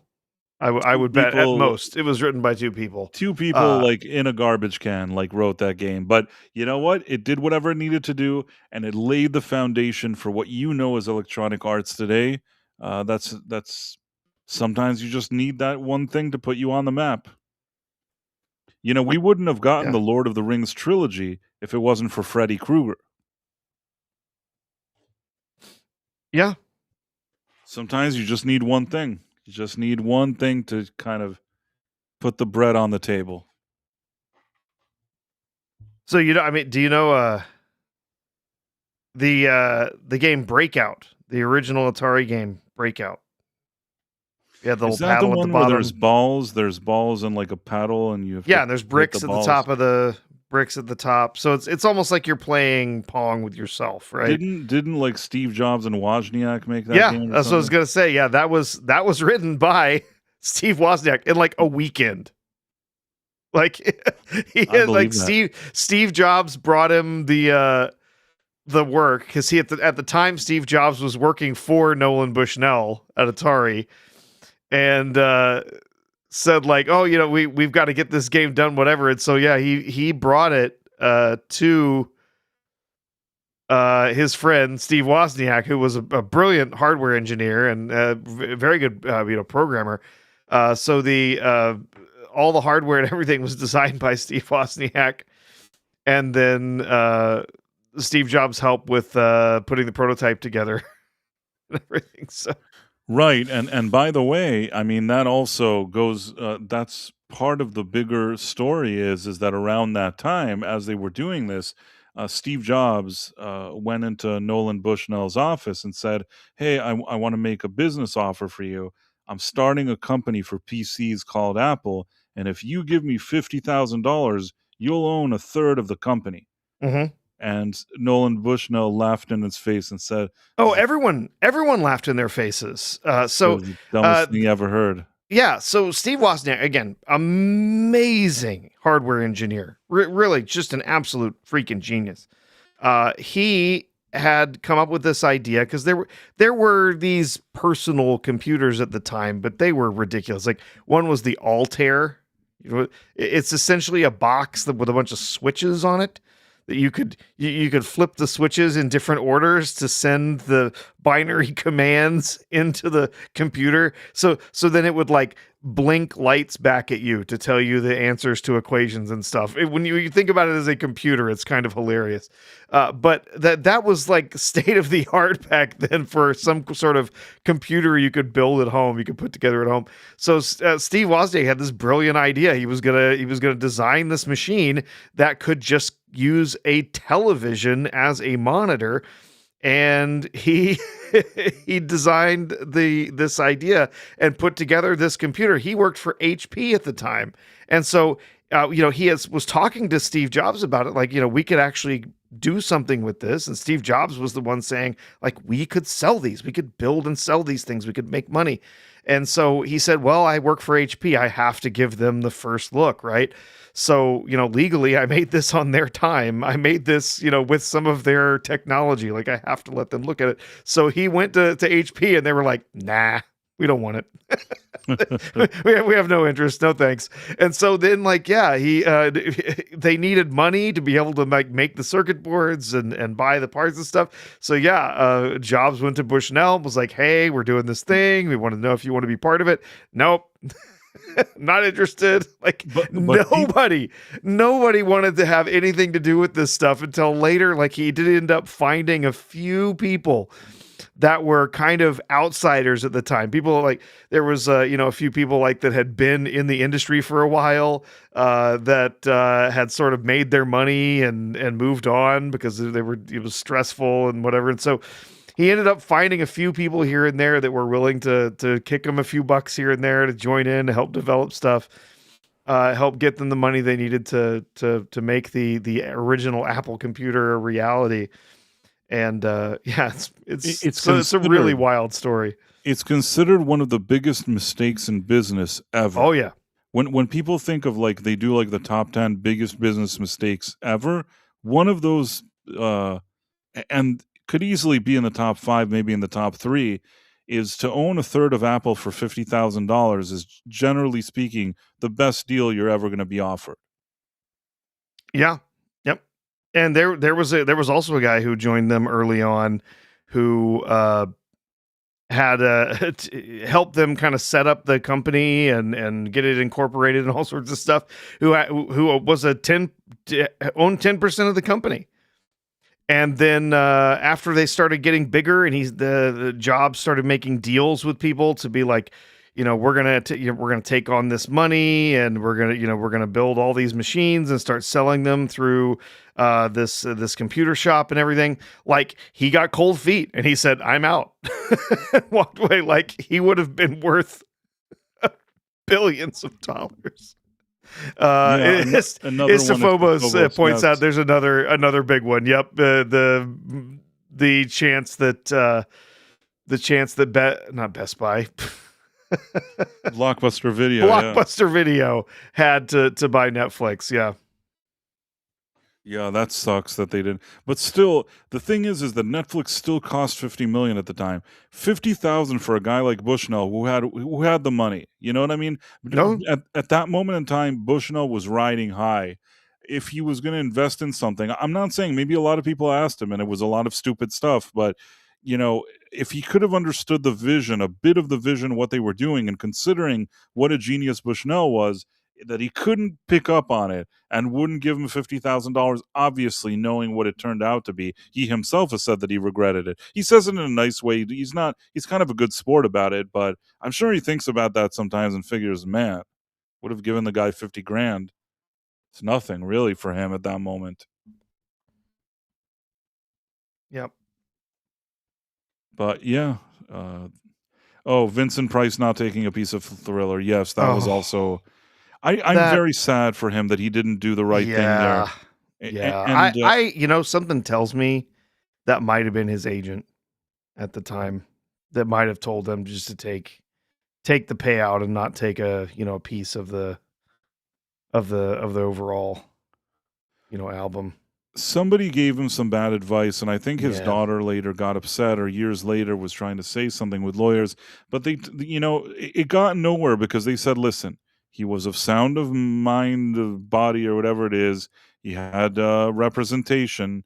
He had people looking at it. It's not that somebody like swindled him out of the money. He was given a choice. He decided what choice he wanted, and the choice that he wanted was that he wanted a quick payday instead of like the percentage, which was a huge mistake. But he was an older guy. He doesn't know. He didn't know what it would do. I think it's a mistake. I think it's a huge mistake. He lost so much money. Uh, and another person that lost money, although in this case, I'm rather thankful, is that Sean Connery was offered the role of Gandalf, and in order to secure him, they were willing to give him like 15% of the profit or something wacky. And he's like, "Oh, I don't understand this movie," and like he didn't want to do it. So they're like, "Okay, well, let's ask Ian McKellen." And yeah, I mean, Sean Connery with that decision lost a ton of money. Yep. But to be fair, I think that Ian McKellen was the better choice there. I love Sean Connery. Like, I think he's so good for so many roles, but I don't know. As Gandalf, I'm sure he would have been fine, but I think that Ian McKellen is the right guy for Gandalf for me. Oh man, all I can imagine is, man, he would have been such a grumpy bastard on that shoot. Like they were out there in the rain and in the heat and I'm from a lot of what we've heard from some of the people who were there performing, they were miserable a lot of the time. They were there because they knew they were making something special, and they were in love with the characters that they were playing. I don't see Sean Connery being a particularly cheerful member of that crew, where you do have Ian McKellen, who very very talented, very experienced actor, but also very committed to the role that he's playing. So I'm not sure that I can see Sean Connery being in good spirits during that time. I'm sure he would have been just a right bastard.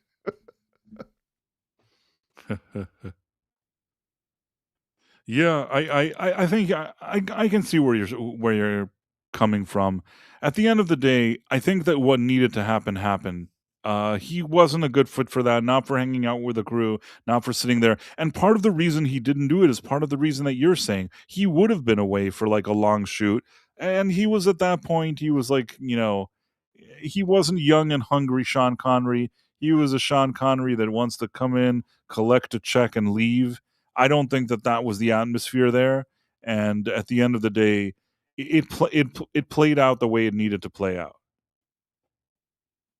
Yeah, yeah. I think it worked out for the best for everybody. He was the right guy for the role. Elizabeth Quinn says, "Best line Connery ever delivered was smack them around a little." Yes, I mean, the thing is that, I understand, that probably that sentence didn't put him in a positive light, but he was from a different generation for whatever's that's worth. It was. And the fact that he said that, it also doesn't mean that that's what he'd do. He was giving a very extreme example of something that he believed in. Probably not the most PC thing to say, even in like 1980 something or 1990 something when he said it. Probably best not to say that, but whatever. I don't think any less of Sean Connery. Sean Connery is fine in my book. Oh, we have another viewer over on Twitch wants to let us know that we can buy the best viewers over on togofly.ru. Ah, Yeah. thank you. Thank you for stopping by and letting us know that we can buy whatever it is that you're saying. I knew we had at least one though. Oh, there's so many of those viewer bot salespeople over on Twitch. It's hilarious.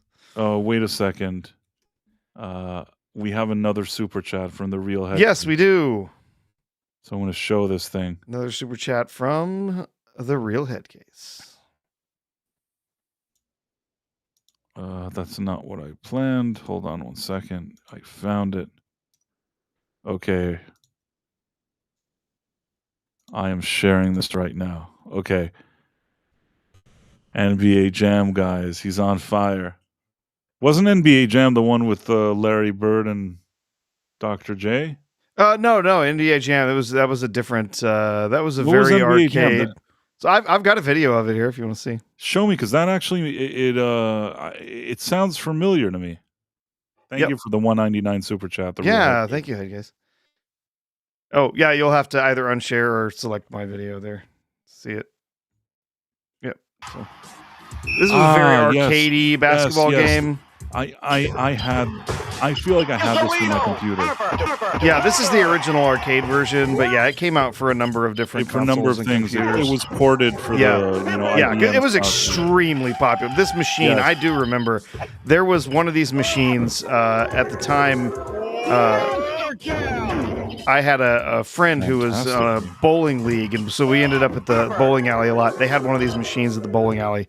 It was always busy. Like, there were just people crammed around this machine nonstop. And it was a really fun game. Yeah, it was really like an arcadey, silly kind of take on the game. And then if you had the version, the home version at least, there were ways you could do things like modify the game, like have all the characters have giant heads and stuff like that. Everyone always liked. But yeah, your players could get fired up, and they do huge dunks when they were on fire and whatnot. To Petrovic. I want to see somebody on fire. Look out! Oh yeah, there we go. He burnt up the basket. He's on fire! There you go. He's on fire. Yeah, that was a fun game. Yeah. That was a fun game. And they tried some other similar arcadey style games like that for some other sports, but none of them were ever as successful as NBA Jam was. You know, when I was at the theater today, they showed a trailer for Mandalorian and Grogu. I think I've seen that trailer. I can't tell if it was this trailer, it was another trailer. None of these things are really like speaking to me. So I could have seen a whole different trailer or the same one I saw before, and it left the same, impression on me that the movie has so little to work with. It's not getting me excited. I'm not trying to be mean. It's like the momentum is so far gone on this thing. Like, yeah, they have a new clip that they released, I think today or yesterday. Something that's just, and they have the final trailer. Like, none of it.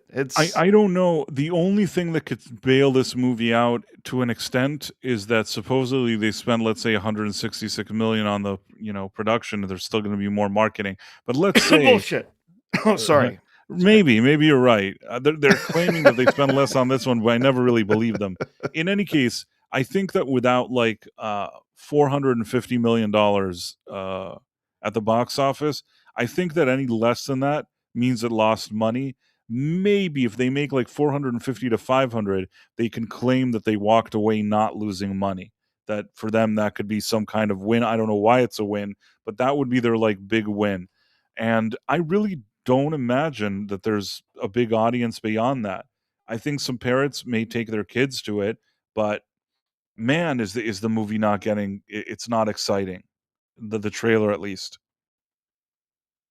I don't think anyone's excited for this. I really don't. I think Disney knows it too. There's a reason we've gotten so little marketing for it, and we will continue to get so little marketing for it over the next few weeks. I think they know that nobody cares about this movie. Just genuinely, nobody is hyped for it. Nobody's desperate to go see it. It's just Yeah, it is what it is. What it is. Well, X Born to Be Down says, just had to sign up and support you guys over here too on Twitch. Thank you very much. Yes, thanks, Born to Be You're Down. our viewer. You're our official viewer on Twitch. You got an entire platform for yourself, along with the ViewBot. along with the ViewBot that wants us to buy something. But yeah, so I think that I just didn't feel excitement for it. The other thing I wasn't feeling excitement for, and it's nothing personal.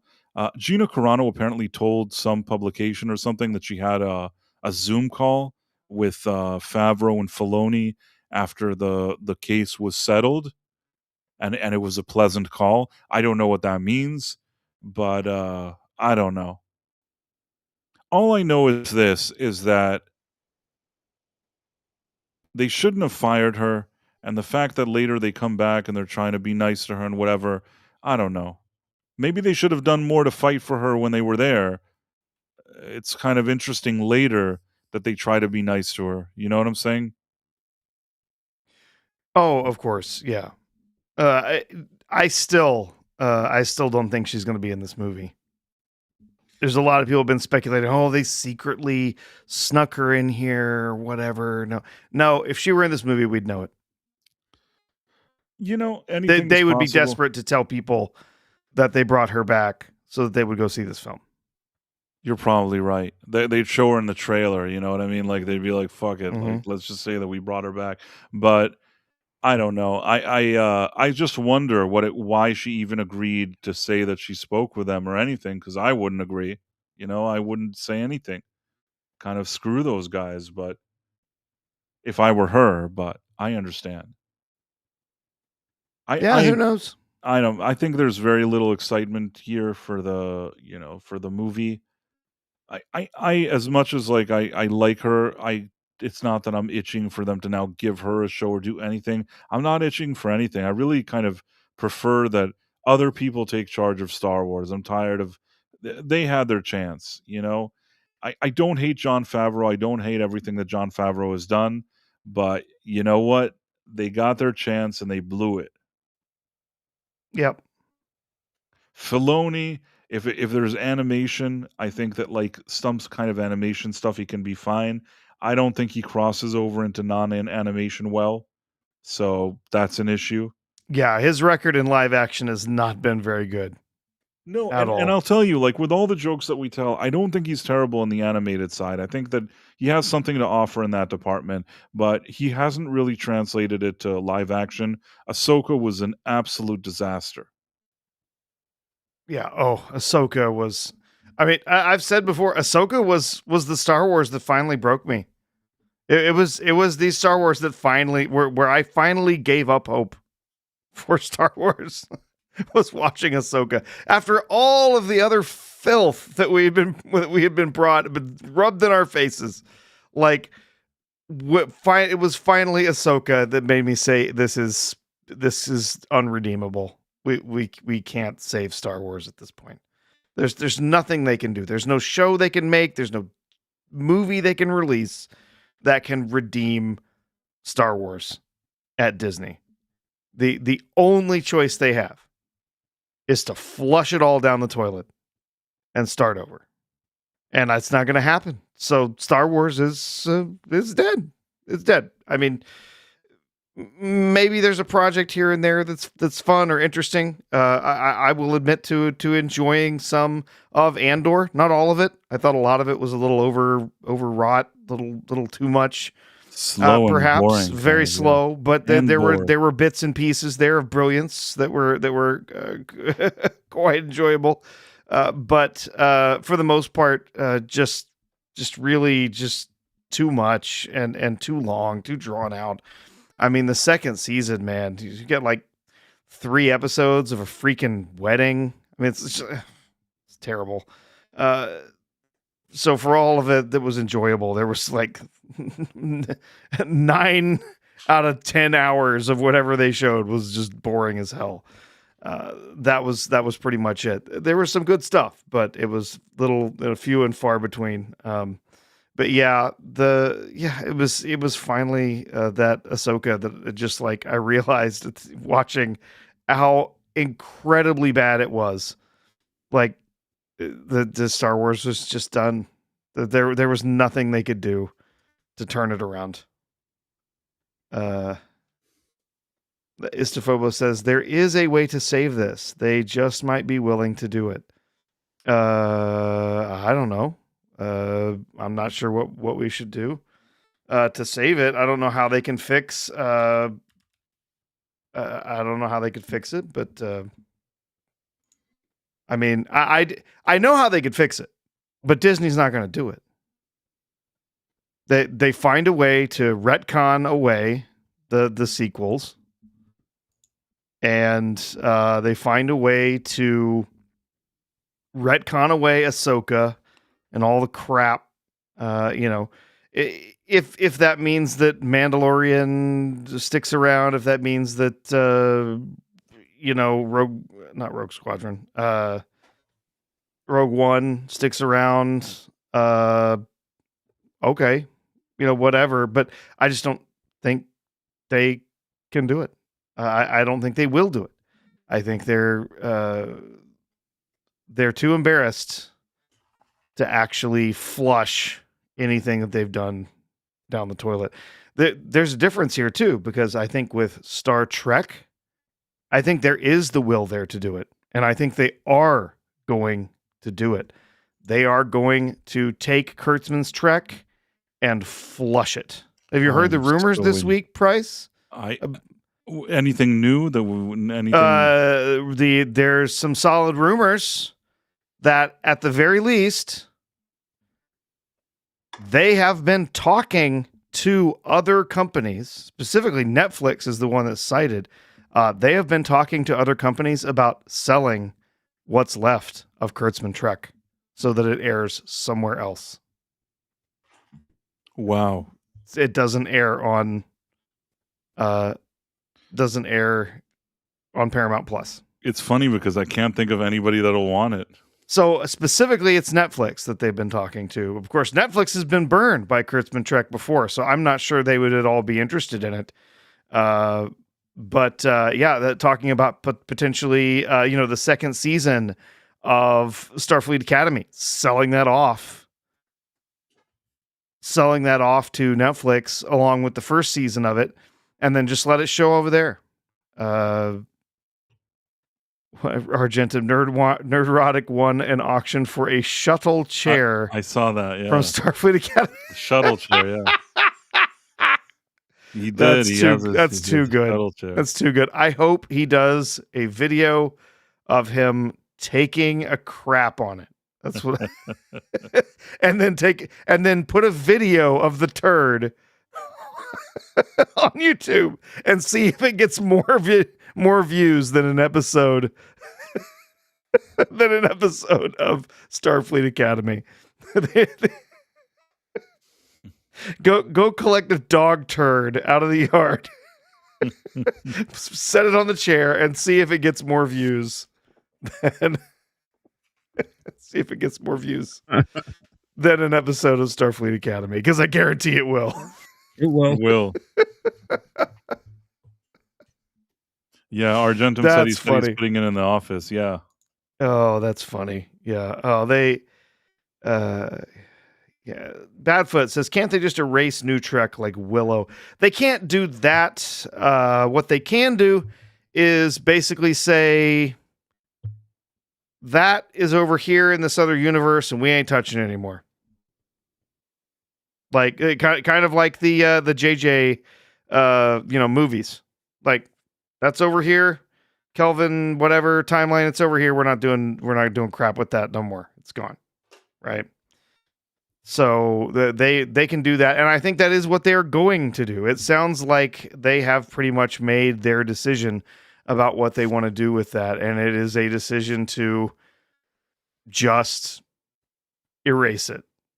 It might still be on services to be viewed, but it won't be part of the central timeline, the actual Prime universe any longer, and it will just sort of eventually just Since no one's watching it now, they're definitely not going to watch it on reruns, right? Not going to come back to it. So it's just going to kind of disappear. How you doing tonight, Ista? Pretty good. I heard some Gina Carano news not less than an hour ago that's very interesting. And then somebody had a very good idea about how they could save this. Not this movie. This movie is toast either way, but they can use it to set up something that might actually help them.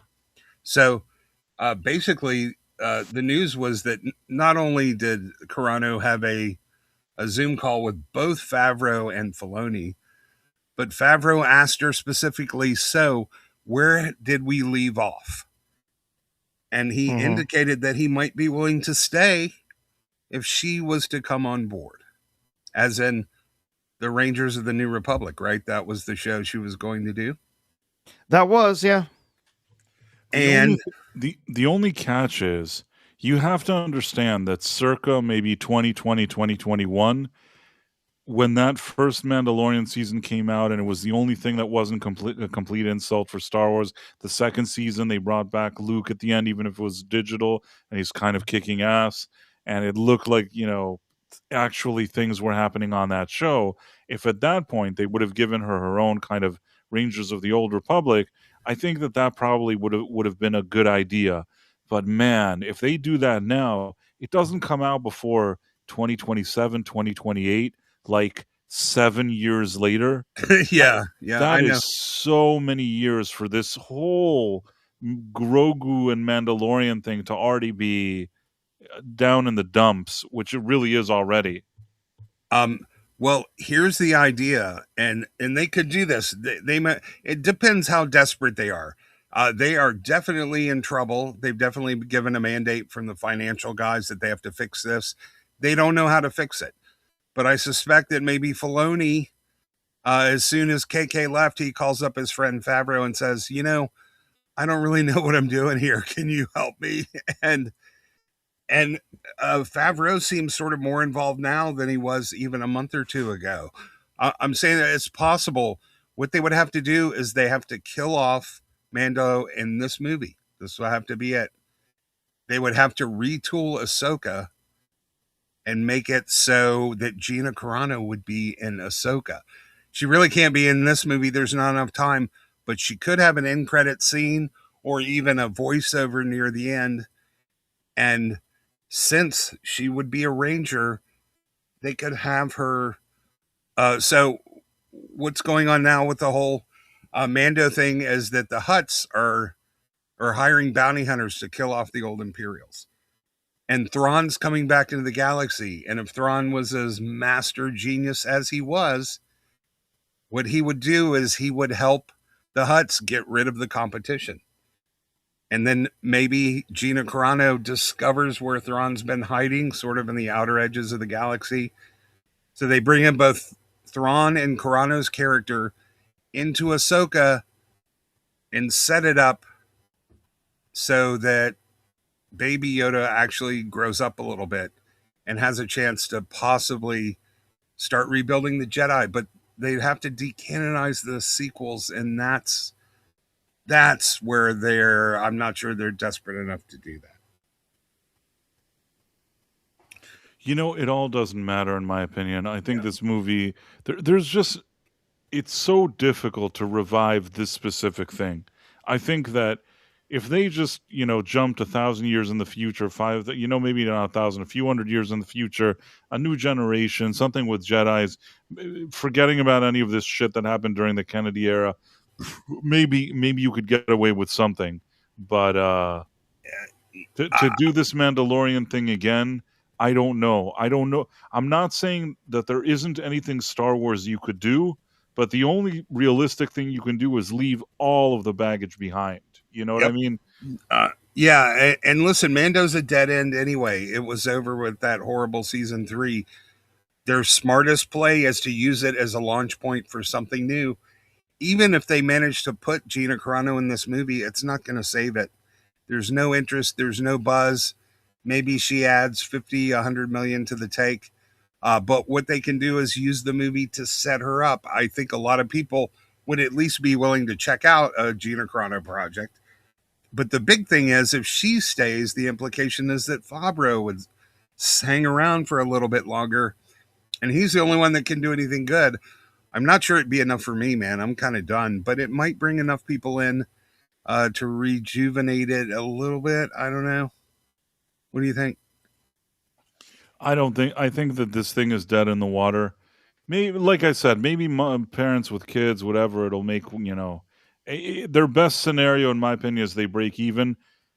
Stranger things have happened. I mean, I'll give you an example. When Mufasa came out and initially didn't do so well, I still said that maybe over the holidays, just being a brand name and having parents that want to plant their kids in front of a screen, they'll take their kids to this movie. Now, it didn't crack $1 billion and it didn't, make the money that they probably expected, but it did better than the almost flop status it had, right out the gate because of that holiday and because parents just needed a movie and it was just there. So maybe this Mandalorian and Grogu, it's not going to be the talk of the town, but somehow families with kids are going to at least make it not lose money.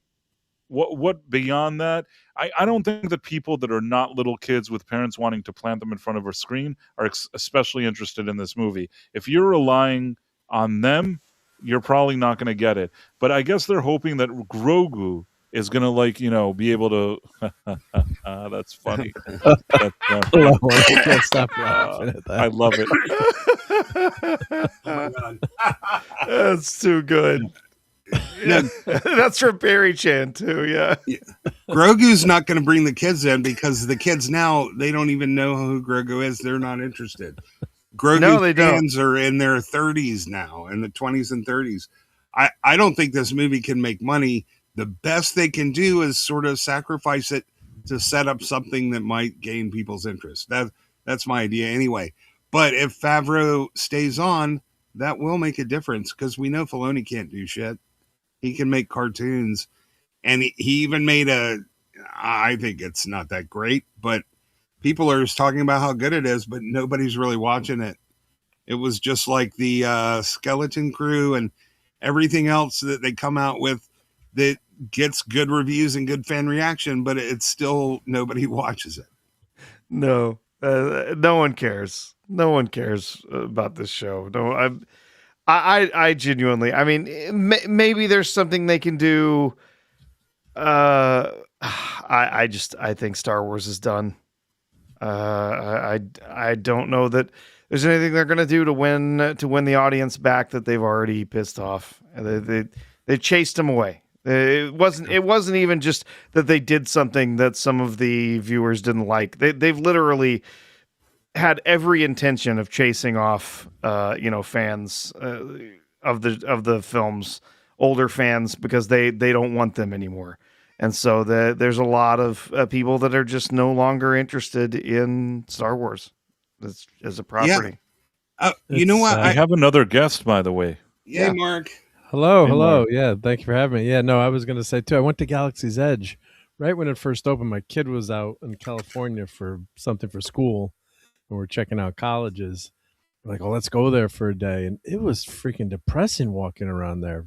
Just opened the Falcon ride was the one open, and you couldn't even get into it because it was such a long wait. I'm like, who opens a land with only one ride? There should be like 5 or 6 rides, and there was nothing old original gangster Star Wars. It's like, who do you think is paying for my kid to go into this land? I mean, it's exactly, at least have some of it, a mix or something. Now they finally broke the rules. Now they're going to have Luke and Leia and Han and original characters. But what an incredibly stupid missed opportunity, and then how arrogant to think that what you're creating is going to touch what George Lucas did, and people are not even going to want to care about it. And but oh, by the way, we paid $4 billion for it, but we're not going to use that IP in our new Star Wars land. I mean, just an executive in the puppeteering, whatever it is, Imagineering, whatever they're called. He, like a guy that was for years like an executive there, and he left. In some interview, he said, and I think we all know this, that happened a few years ago, that he said that initially they were going to make it more like Mos Eisley Cantina and have the original characters and things like that.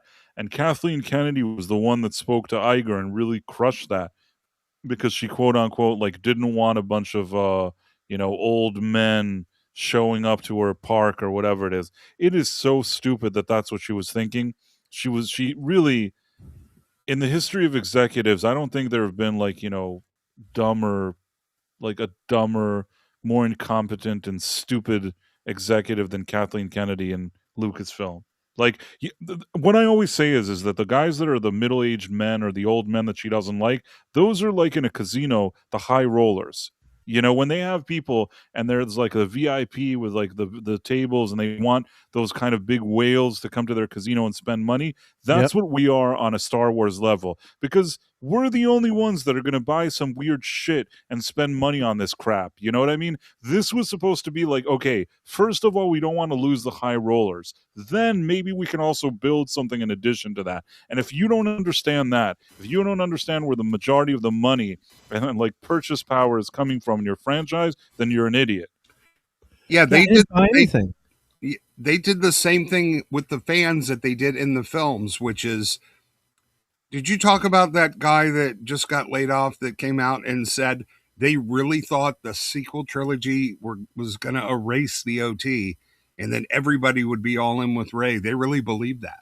No, of course they did, yeah. So before securing the homage to the OGs and slowly handing the baton over to the next generation, they just dropped them and went after the new guys. And they did the same thing with the fans. Instead of bringing the old fans along and getting them to bring in new fans, they just went straight after their younger imagined demographic that doesn't exist. As they did the same thing in real life that they did in the stories, which is they didn't secure the present before going after the future. And they didn't even have a plan for their stories. I mean, that's the travesty too, and the Rise of Skywalker. What a joke of a movie that was. I mean, just tremendously bad. And and that, getting back to Galaxy's Edge. I mean, I didn't buy anything there that day. And you guys know my room. I have maybe one or two or three collectibles. Yeah, there's a few in there. Yeah, a couple. Yeah, a little bit. Didn't care about anything. It just, I'm like, where's Luke? You killed him. That's right. Yeah, we don't want Luke around anymore. Yeah, he did. They honestly didn't believe they needed a plan. They thought that they had the existing fans locked in and that we would eat up anything that said Star Wars on it. They really they literally believed it. This has been reported from people, insiders who have said they were genuinely just convinced that Star Wars fans were just drooling morons, and if it said Star Wars on it, they were going to watch it. They would show up for anything that said Star Wars on it. And so they could do whatever they wanted with the franchise. They could do whatever they wanted to do with the parks. They could do whatever they wanted to do with the show on television, whatever. They thought they could just, whatever they did, Star Wars fans were just going to eat it up. And, well, they were wrong. Dead wrong. I remember they were going to have one Star Wars movie a year. It was going to be so successful. I remember people telling me, "Oh, Mark, you're excited, right?" I'm like, well, I hope it's good. Well, one mainline Star Wars movie a year. There were going to be Star Wars stories. Those were going to be coming out as well. So sometimes there are going to be multiple movies a year when they told the little Star Wars stories. They were going to have a whole movie about Walrus Man. Whatever. Right. Yeah, nobody cared. Like they completely misunderstood everything about that franchise. And of course, I mean, that was KK. She wanted to essentially erase what Lucas had done. Wanted to remake it in her image, quite literally in her image. And it was a massive failure. Erase the past. Yeah. Kill it if you have to. Well, that's what happens when you hate the property and despise your fans. You really just think they will eat any slop you give them. And that's the problem. You said not only can they not fix this or not willing to fix it, there's nobody there that knows how to fix it because they never understood what made the property connect with the fans. They don't understand Star Wars. Nobody was willing to challenge her either. if I would have worked there, I think that, like, just because of the type of person I am, I probably wouldn't have been able to just not tell her that she's making a mistake. And also, other executives, other people, very simple executive work when it comes to Disney. When you have an executive that's running a franchise like this into the ground, losing billions, you're supposed to call him into the office and say, listen, it's not working out. You don't know what you're doing. You suck. Fuck you. And because of the Me Too and the woman and the politics and all this stuff, they're like, no, we can't say that to her. We can't say that to her. I've never seen in entertainment such a big sham like Kathleen Kennedy.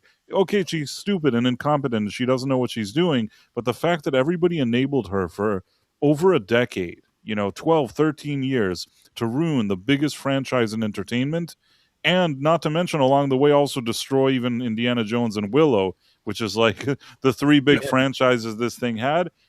And the You fact can't that watch Willow anymore, right? Isn't it pulled from streaming? It's gone. Yeah, it's gone. It's gone, right? And the Yeah. fact that until today, like the mainstream trades barely, here and there, somebody mentions something, but they never hold her accountable. They never say that she sucks. Yeah, This is sham. I get the feeling Favreau might be a little passive aggressive since he made an entire movie about his experiences working with Marvel, the restaurant one. It was basically an allegory for what happened for him at Marvel. So I think you mentioned it earlier. It's like it might have been nice if they stood up for Gina at the time it happened. Yeah, the movie Chef. So, Favreau was one of the few people in a position that he could have stood up to her. She might have fired him, but he's pretty well established in the industry. He has He could have hundreds of handled millions of dollars. He can do whatever the fuck he wants. Yeah, he exactly. was the one guy. He was the one guy that could kick her door open and say, listen, you dumb, stupid bitch. You shut the fuck up. You're ruining everything. You are a dumb bitch. That's the one guy that could have done it. And I Yeah. have a feeling that's not what he did. No, I don't think that's his style, though. He might make a movie about it in another year or two, but Well, fuck him and his movie. yeah. No, I Sorry, agree. Sean. Especially considering just how sweet a person Gina is and the lack of infraction. I mean, she really didn't do anything. She was just so, what's the word? I'm boomering on it. Anyway, yeah, she hardly did anything. The disproportionate response to her alleged sin was just absolutely nuclear. But one of the things somebody was saying when they were talking about the Michael movie is that they said that Bill Cosby, all of those, I don't know, but they claim that some of that was manufactured against him. I don't know, but because he had come out like against the whole rage baiting thing, I can just see Hollywood being that sick and that dysfunctional. Like if you don't play ball, they will destroy you, and you don't really even have to do anything. And so that was just that was a line of thought I never really went down concerning Cosby. I kind of assumed that he was guilty. At the very least, he was indiscreet. But the idea that no, that was just the industry dealing out its punishment, that's a scary thought. Latoya, I think, was somebody that said something, but then she regretted saying it. She had a husband that was trying to make money or something. I don't really know. I can't say with certainty what the deal was, but I believe she's a producer on this movie and her character appears, and the movie doesn't present him in a negative light. I will also say another thing. Conspicuously absent from this movie is you never hear anything about Janet Jackson. You never hear the name Janet. I don't think she's a producer on this movie. She didn't want to be in the movie. Right. And I feel like she's like, I don't want to be here. And that's why you never hear her name. You never see her. It's kind of weird. And the other thing is, I'm wondering to myself, if you have all these brothers and, family members that are producers in this movie also providing, their account and all this stuff, can't they at this point just talk about Janet Jackson because, she's a public figure and their sister and they're giving their story? Do you get what I mean? Like, I feel like they probably could have avoided any lawsuits. So it's not just some weird guy. It's not me writing a movie about Janet Jackson, Yeah. Like, I think that in that case, they probably would have been covered, but maybe just, because they're her brothers and sister or whatever it is, they just respected her wishes and left her out of the movie. I I think that's don't what know that why. is. Yeah. Not that she would have been such a huge part of the movie anyways, but I don't know why she insisted she didn't want to be there. Another person that I think probably appeared at some point and demanded to remove her was probably Diana Ross. I don't know exactly. I don't know if it was something in Studio 54 or what they planned to do, but there was something that I think Michael Jackson was supposed to talk to Diana Ross or say something to Diana Ross. I feel like that pretty much is non-existent. You know Oh, what I there's mean? no Diana Ross in the movie? As far as I can tell, because I'm thinking, was it a blink and you missed it moment? I'm trying to think, and I don't remember. It's definitely not a situation that I felt that there was a scene with him and her, unless I zoned out in that 20 seconds. But I don't think I did. I just don't remember Diana Ross in the movie, and I feel like she was supposed to be in it. Yeah, she's a huge part of Michael Yeah. Jackson's life. I mean, Yeah. I would think. Yeah. And then in Janet, it's weird too because she's arguably the second most popular Jackson, right? I guess Right, if and you he have had a to- good relationship with her. So you'd think that in both cases, he had a good friendship with Diana Ross. He had a good relationship actually with his sister Janet. And in both of these cases, they're just non-existent really in the movie, not real presences. Even if Diana Ross is in here in some blink it you missed it thing, Yeah. it's not a situation where you recognize that they have a friendship. Really kind of swept that thing under the carpet. Now, I heard that the movie had reshoots, and I really wonder what the movie was at the beginning and what the reshoots were. I will still say that it didn't bother me, and I was able to enjoy the movie for what it was. I will not. It's not a Godfather level movie. It's not the best movie ever made. Not even the best biopic ever made. But I didn't hate it. It's not like a colossal failure. I think there's something to enjoy there. Now I've heard it's kind of like a made-for-TV movie, or did it feel like No, you know what? I didn't think. I think Anton Fuqua is a pretty decent director. Okay. I was all I can say is sometimes I watch movies and I'm kind of bored. I'm like, oh, this is going on forever. I didn't feel that in the movie. I mean, don't get me wrong. I grew up listening to Michael Jackson. I like Michael Jackson. So it's a good audience to have when you're making that kind of movie. It's the exact kind of quote unquote fan goodwill that accepts this kind of fan service. And as I said, it's not like a J.J. Abrams type of fan service of his shitty brand of fan service. This is whoever will go to see this movie wants the fan service. You're watching a Yeah. Michael Jackson movie. If they want to tip you their hat to you, if you liked his music or you liked him growing up, I don't have any issue with that. That's the movie. It's celebrating him, like I said. So don't have any issue with that.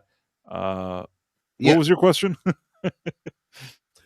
No, but some people were saying it was like, oh, it didn't need to be a movie. It could have just been on TV. But I haven't seen it, so I can't. I watched was it one in of the IMAX. points I stuff. enjoyed seeing it in IMAX, and not only that, the music was on these great speakers. It was fun. I enjoyed, I enjoyed it for whatever it was.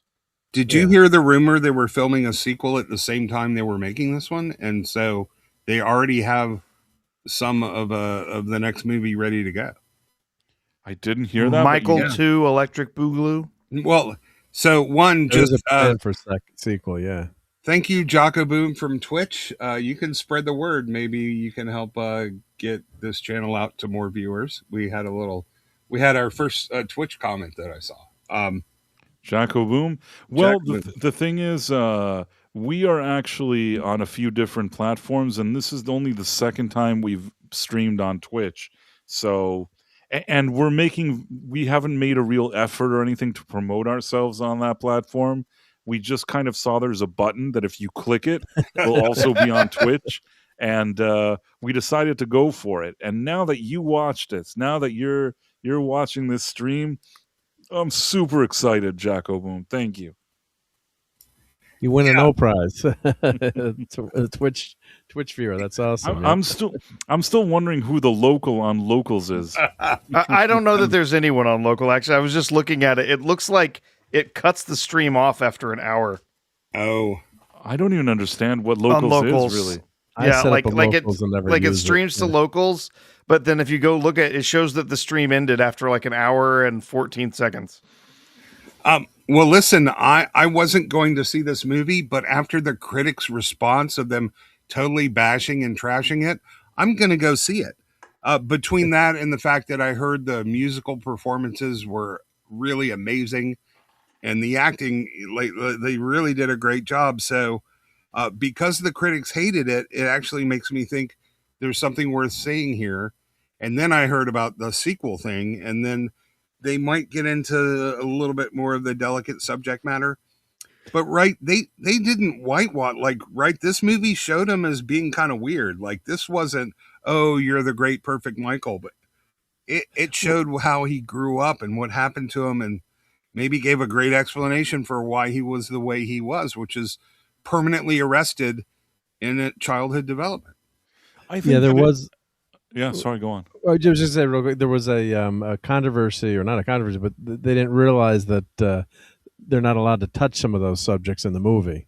So what I've heard was that they had to do some reshoots, and then it was affecting the second movie because they have there's NDAs with some of the people that Michael I guess there's never been a legal judgment against him, but he did pay some people money, and there were NDAs, and those NDAs state that those people can't be in any media. So I think they mixed. they didn't catch that, or people didn't realize that. And Paris Jackson was very unhappy with this movie, and Well, I think she was complaining about parts of it. So there is some controversy. So I don't think they're really going to be able to touch upon it fully in this second movie. Or it's gonna be watered down, I guess, for lack of a better term. But it definitely was a huge part of Michael Jackson's legacy. For better or worse.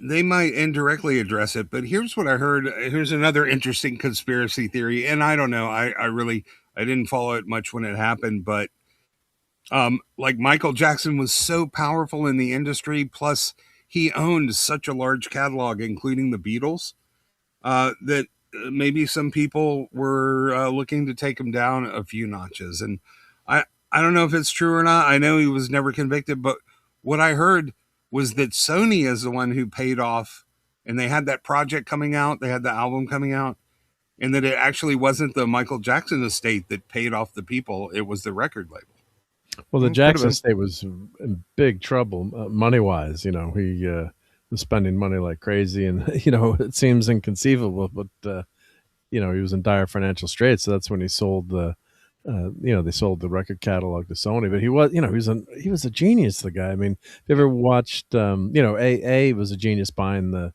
Beatles catalog, and Paul famously joked, like, Yeah. "Can't I just have Let It Be?" But he's like, Michael had the money at the time, and he didn't have the he didn't have the liquid cash to buy it. So and Paul is made, I think, probably is the most successful rock star in history. I'm guessing, from all the money and investment. So it's not like he's not doing well, but he's like, can I at least have Let It Be? But now all these artists are selling their catalogs. They're all selling them for hundreds of millions of dollars and up, and they're cashing in. But all these record companies are control going to obviously control everything. But Jackson was. God, he was a genius. If you watch some of the clips of him, like performing and practicing some of his songs, I read he couldn't read or write music, but he was a true genius. The guy. I mean, that was the weird incongruity with his behavior, right?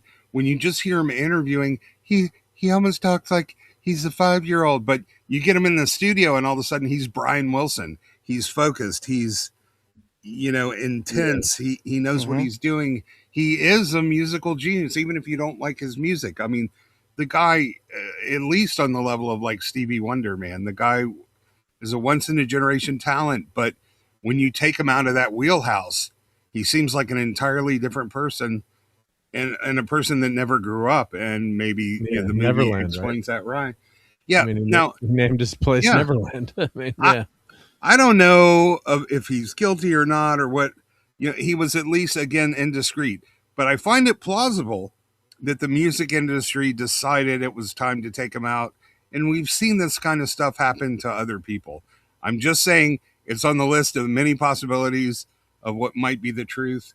I'm sure we think a lot of things about people in the public eye that aren't even remotely true, but that became the narrative, and we just end up believing it.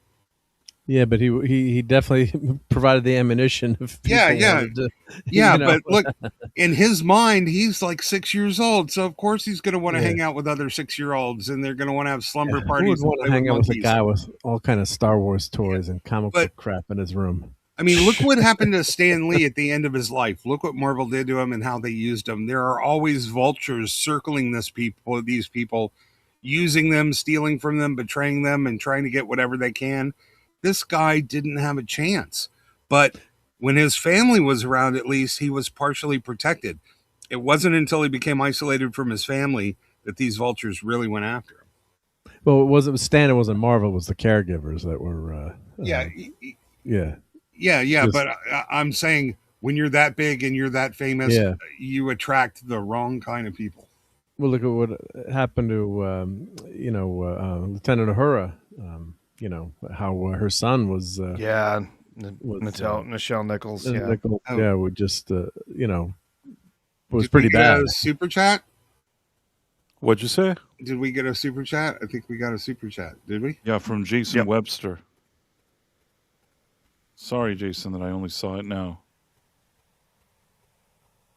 So, I was just, while you were talking, reading up on the crazy stuff. I didn't know so much weird shit went into the behind the scenes of this movie, this Michael movie. It was crazy. Yeah. Yeah, they're gonna have a movie about the making of this movie, man. That's how bonkers it was.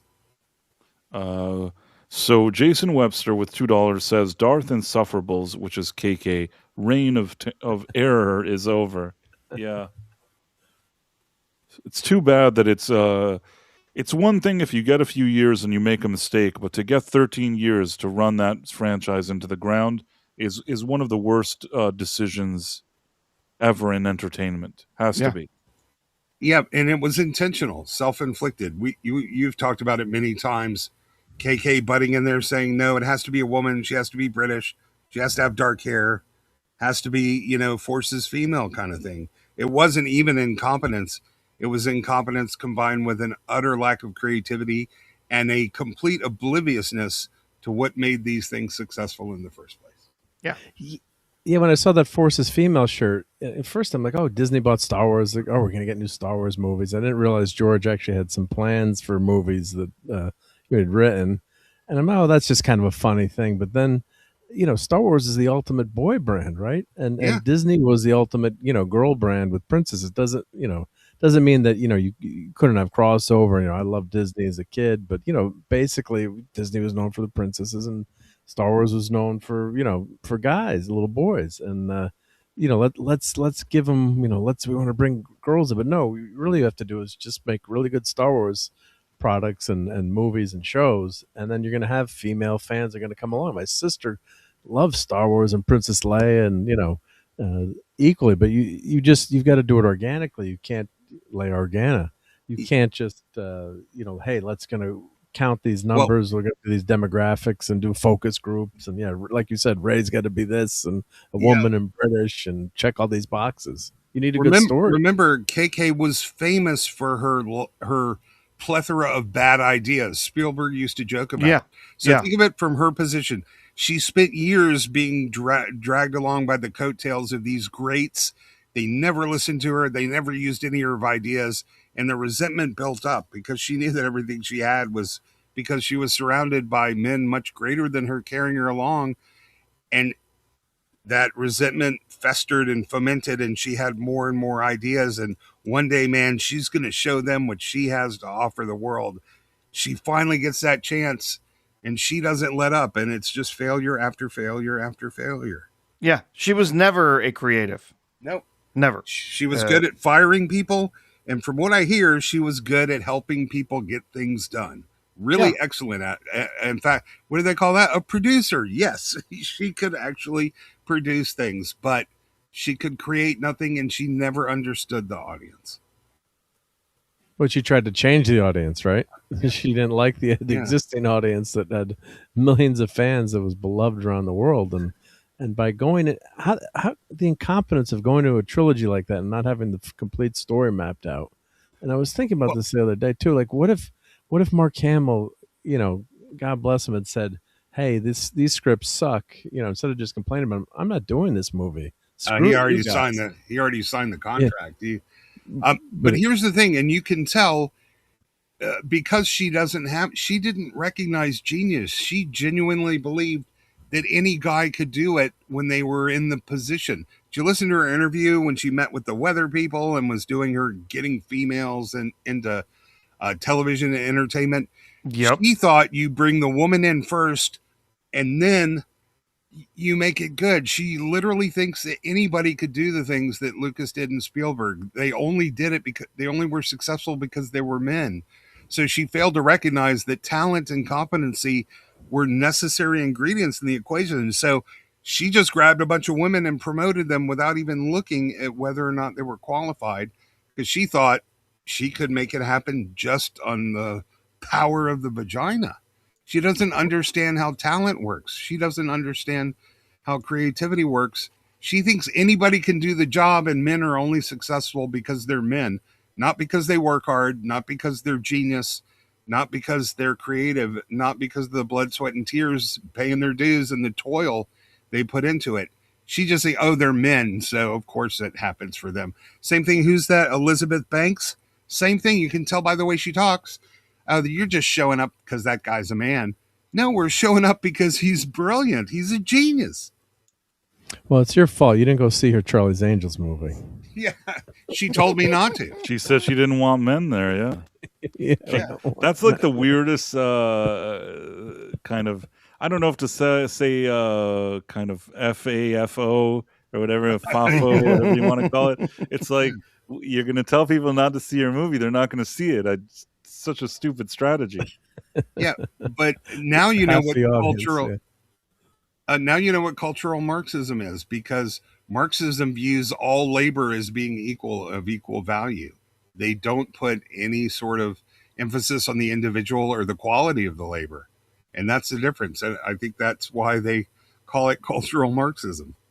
Well, I guess the next time Kathleen Kennedy gets on a plane, she's going to prefer all pilots, all female pilots, no matter Yeah. what their skill level is. I mean, Yeah, you can't have and of course, you have a friend whose daughter is in the Air Force. I'm not saying you can't have an amazing female pilot, but the problem is, when you look at how people are chosen for these jobs, then you Yeah. want people, you want a colorblind, you want gender blind. Like orchestras instituted blind auditions so that there would be no bias towards how the person looked. And now some of them arguing, well, they want to bring it back so they can have more minorities in the orchestra. It's like, well, wait a minute, you should be judged strictly on your talent and your skill. And we do want to give a leg up, I think, to people that if you've come from poverty, you don't have a chance. I think education is the great equalizer, and you want to give people a chance to go to school and better themselves. But once you've gone through school, you've got to work on your talent has got to decide where you go. And I don't want someone as a pilot who didn't do well in school. She's going to end up in Canada upside down and on fire if she insists on an all-women crew. And before you call me a misogynist, the best pilot that ever worked for Delta was a woman, the most accomplished one they ever had. Her name is Carlene Pettit. She was an author. She was a doctor of aeronautical and aerospace engineering. She wrote fiction books, bestseller books. She was checked out on every passenger jet you could imagine. She had military experience, PhD, MBA, and MHS degrees. And you know what Delta did? They tried to fire her by paying off a shrink to make her look crazy. Mm-hmm. So that's a long story. They didn't want a woman pilot, or what? No, because she brought her concerns about safety violations to the executives because she was good enough to know, hey, you know what, this maybe don't do that. And and they said, you know what, you need a psychological evaluation. And I just want to say we have a super chat, and I don't want to forget. So Jason Webster with $5. News and Briefs, Lee Cronin to direct a sequel to The Mummy entitled The Daddy. I didn't even watch this movie yet. Is it any good? Has anybody ever heard anything about it? It looks really creepy. I heard it's a disaster, but no, I haven't seen it. Yeah, I don't know. And by the way, while you were talking, I did some research into that Jackson movie, And it seems like even within the family members, some of them are salty. One thing is Yeah. said, which was interesting, that even though she didn't want to take part in the movie, Janet Jackson showed up to a screening a few weeks ago, and throughout the movie, she kept like every scene like complaining about like every detail of everything, every whatever. And in Well, what a does she kind of, know? I mean, I'm sure she knows something, but I'm people joking. like Jermaine apparently, I don't know if this is true, this is what it said in the article, kind of in a polite way told her to, didn't say this, but kind of in a polite way told her to shut the fuck up. That, she didn't want to be a part of it. She's not a part of it. So whatever, Yeah, and it's a that she's movie being too. I mean, nitpicky because she's, maybe she thought to herself as the biggest Jackson, maybe after Michael, the one with the most credentials, that she would be, a bigger producer or get more money. A lot of times you'd be surprised, but it boils down to that. Hmm. So yeah, but you're right. Yeah, I mean, whenever you see things that like that are, it's a fictionalized drama, and then it's all BS. Like if not that anyone would make a movie of my life, but I'm sure there'd be stuff that you've got to exaggerate, or you just of got to do it course, to put into a movie. So it's of course, and yeah. then and then you had his daughter Paris Jackson, who said that like apparently early on in the process she looked at some things and she didn't like what they wrote, and she had some comments, and they didn't implement her suggestions. So then she just said she doesn't want anything to do with it and all this other stuff. Whereas the other guy, this like whoever's like Prince Jackson or whatever his name is, he like seems very happy, like that he got an executive producer credit, said the movie was like wonderful, and everybody is doing whatever is right for them. The truth is, and some people are criticizing, like she's like, oh, you got this wrong, you got that wrong. I mean, I'm not saying that she wasn't, living with him and he wasn't her father, although I'm not 100% sure if he was her biological father, but that's just my 2 cents. I could be wrong.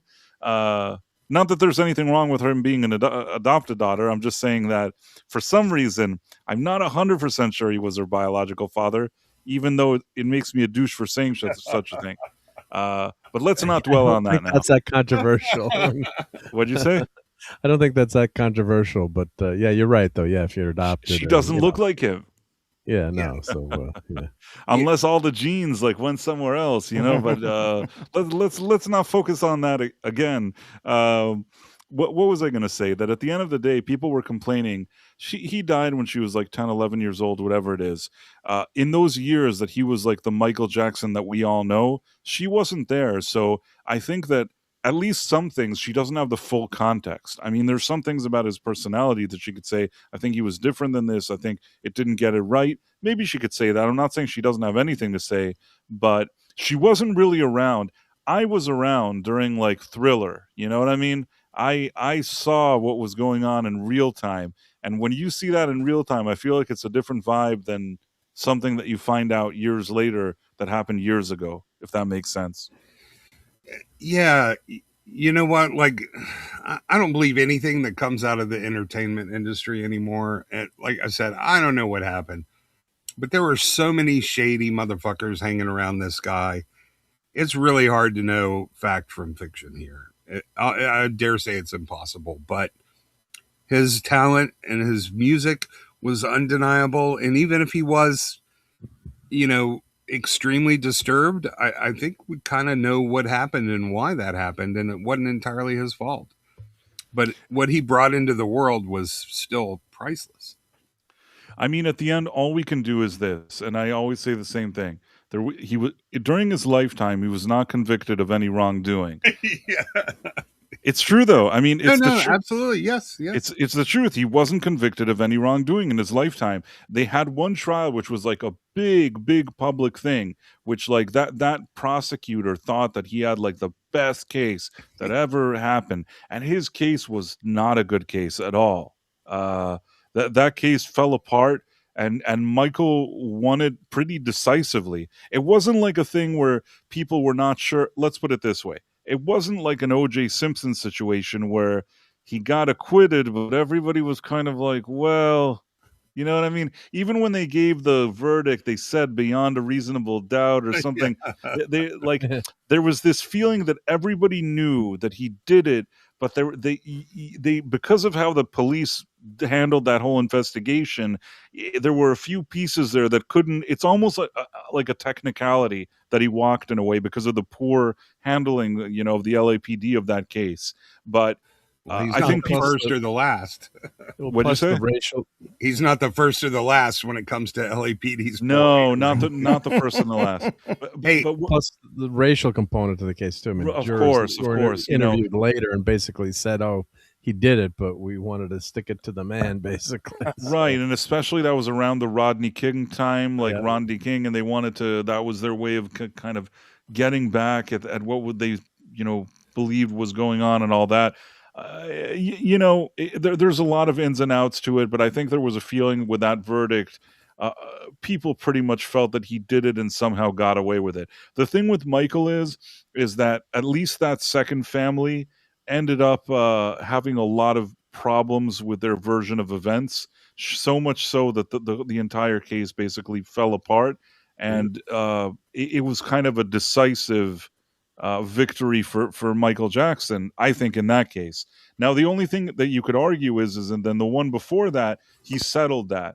But supposedly, and I don't know if this is true or not, he was supposed to go on a big tour, and the people handling him basically said, listen, you cut this guy some check now, he goes away, and we never deal with this again.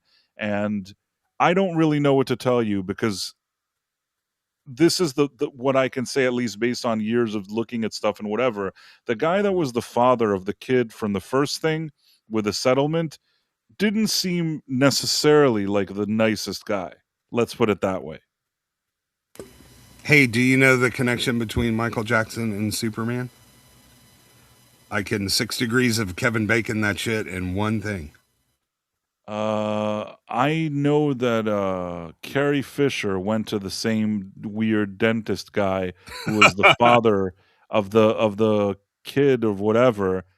And when she was alive, she said she didn't trust that guy. That's all I'll say. Oh. He was a slippery guy. That was according to Carrie Fisher. I don't know. She may have made it up, but why would she? Yeah, that's not what I have. So Michael Jackson and Dean Cain, who played Superman, are Eskimo buddies. They both dated Brooke Shields. Now, it may be Michael never went into the igloo, but he still had the igloo. So that was such a big deal when he went to the Grammys with Brooke Shields. I mean, it was just, and then it was just huge. I mean, if you live through that, I mean, yeah, I'm a heavy metal, hard rock fan. Michael Jackson is not the kind of music I'm going to put on, but I can appreciate his talent, and I can see why it was so popular. And it was everywhere. It was like a Kardashian, basically. I mean, it was It's before the internet. He basically broke the internet before the internet existed. There was just like, you could go to the most remote village, the most like just a dump in the middle of the world, and show up with like a Michael Jackson cassette and press play, and everybody will know what that is. You really didn't have a lot of things like that. It was something that, and really, it's very difficult to be a human being with that kind of popularity. I remember that, like, one of the things that I liked always in some interviews I've seen with the Beatles throughout the years is that they say something like, they were young when they made some of these interviews, or maybe they were older, but they said that when they look at Elvis, they feel bad for him because Elvis had to go through that kind of popularity, but do it alone. And one of the things that helped the Beatles is that they were going through it as four people going through that. Yeah. Because when you're alone going through it, and when people don't really understand it, or when there's like four people that they're like in the eye of the storm, it makes it better. Now, I'm sure some would argue that the Jackson 5 were popular, but I think that Michael Jackson was the star always. Like, I do think he was the bigger star. Yeah. And the more he went off and ventured on his own and whatever, he just wasn't able. He didn't have the tools, not emotional, not whatever. A lot of people around him taking advantage. He didn't have the tools to handle that kind of fame. I don't know who would have tools. Certainly not a kid that like didn't have a childhood and had a father that, to put it mildly, didn't seem like the nicest guy. Very, very problematic stuff. No, the guy was awful. And I do want to address what Headcase said. Yeah, he slept in the same bed with little boys, but if you really think you're a little boy, that's kind of sort of natural. Now, we know he wasn't, but nobody's saying it wasn't really messed up. But Yeah. you know, I gotta think. There's a few layers of problems there. First Yeah. of all, he himself, and I've said it before, eccentric, possibly on the spectrum. What needed to happen is that there needed to be people in place that keep anything like that from happening. Even though I'm not sure that he had any bad intentions when he did it, even though maybe he thought he was a kid and he was a strange guy and all that, an eccentric guy, I think that there should have been a proper system in place, like proper channels put in place that would keep that from happening, no matter what. The other thing is, a lot of these parents were like in a rush to bring their kids to these situations, and I mean, and like I said, like for example, and again, I don't want to do the pointing fingers. In that documentary that like 15 years after he died popped up or whatever it was with like Oprah Winfrey and those guys, one guy that basically, you know, by his own sort of admission, his family latched on to Michael Jackson, latched onto him. They just kept like shoving that kid in everywhere. They wanted that kid to go and become like, you know, hang out with Michael all day. The family itself would travel around with Michael. They wanted to be his best friends. And yeah, I mean, I think that that's not normal either. You know what I mean? I understand that Michael Jackson is a strange, eccentric, possibly on the spectrum guy. As a parent, why are you shoving your kid into that situation every second too? You know? Yeah, but what you said, there should be a support system there. The people, the vultures, are the reason that they never had a system like that, because that would have prevented them Also from true, yeah. taking advantage. But I did want to say real quick, I can confirm all through Southeast Asia and China in the 80s, I'm going through the country with a guitar, and these people who've never even hardly ever seen a white person, they knew two people.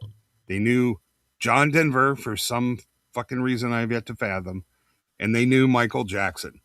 You could go into the jungles of Burma and they knew who Michael Jackson was. It was the weirdest phenomenon. So I learned an awful lot. I've never met anybody that knew John Denver except for you, I think, and stuff. But okay. I learned you an and awful John lot. Denver. Yeah, and he's not with us anymore. No, I learned an awful lot of Michael Jackson and John Denver songs on an acoustic, I'll tell you.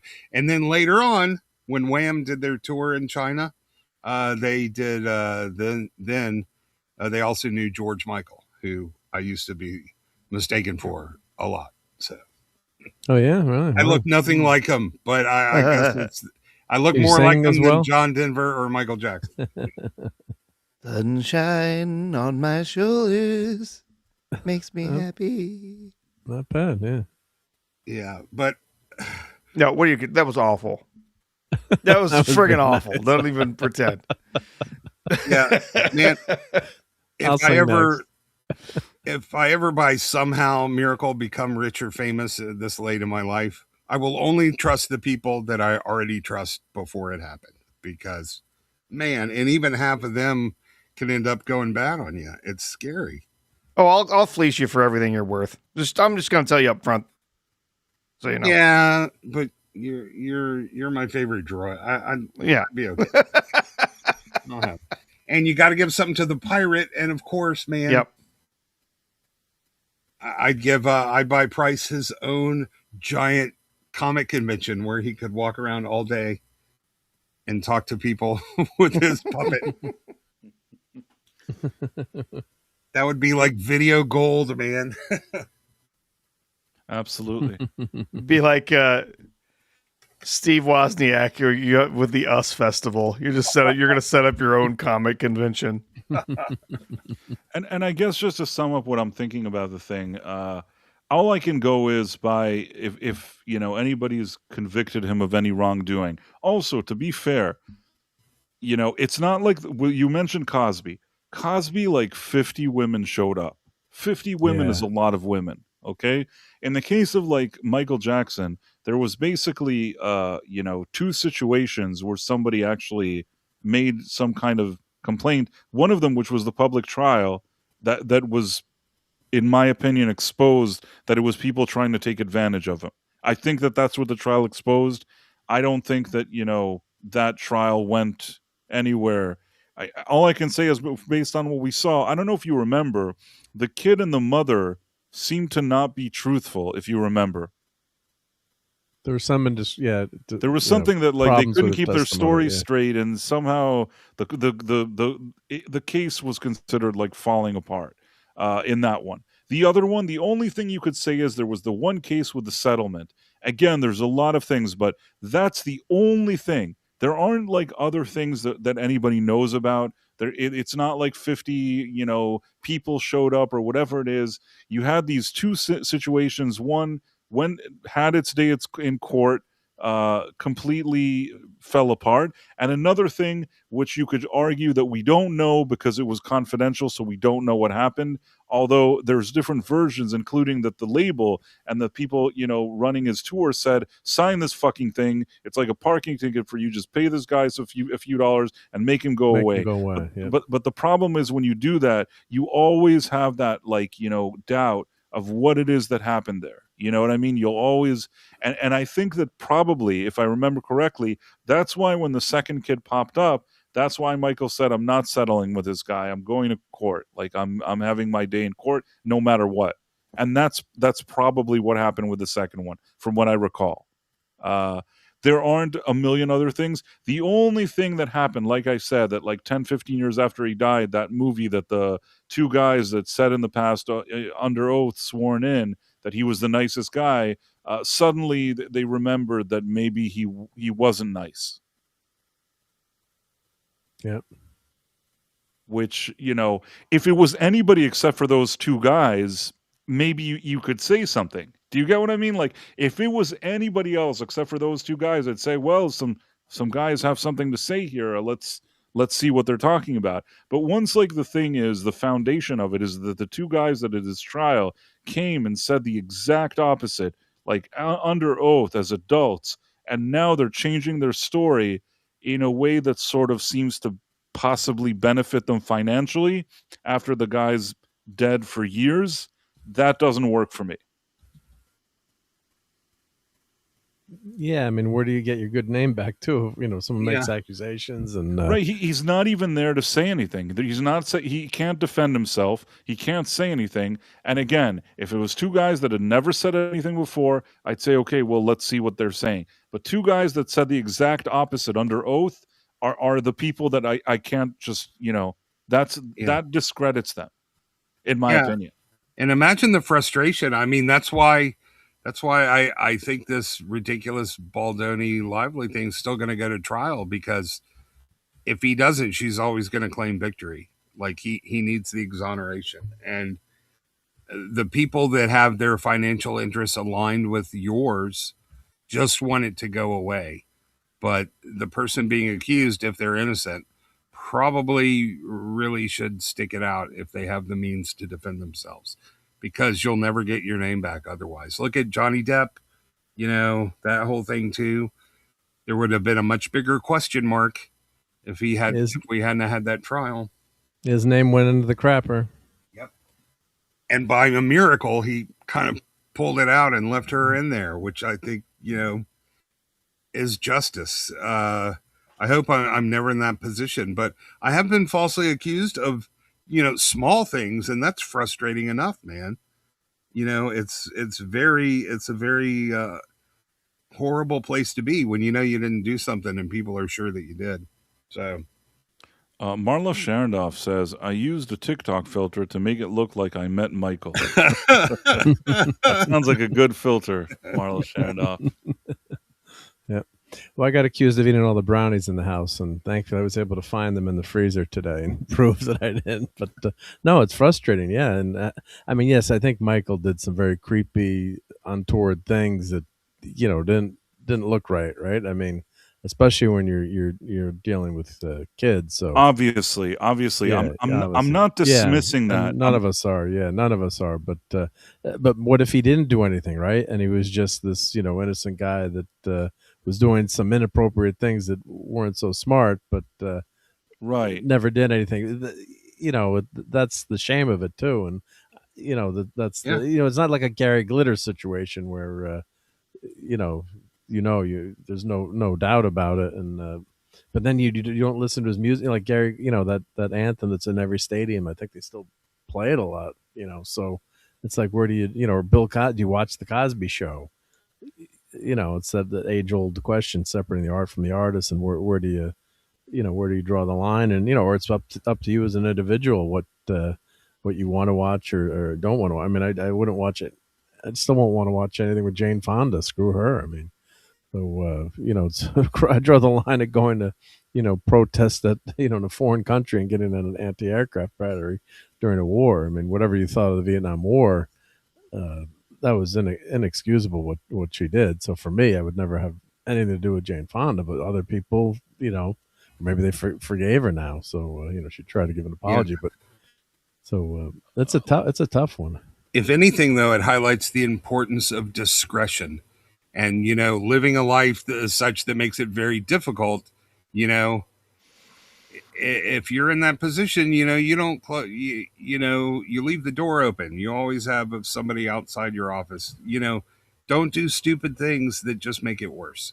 And Cosby and Michael did stupid things that put them in a position that made it easier for these things to happen regardless. And, Lord Skywalker 7825 says, what we don't know is if those parents had to sign an NDA before they could even get close to him.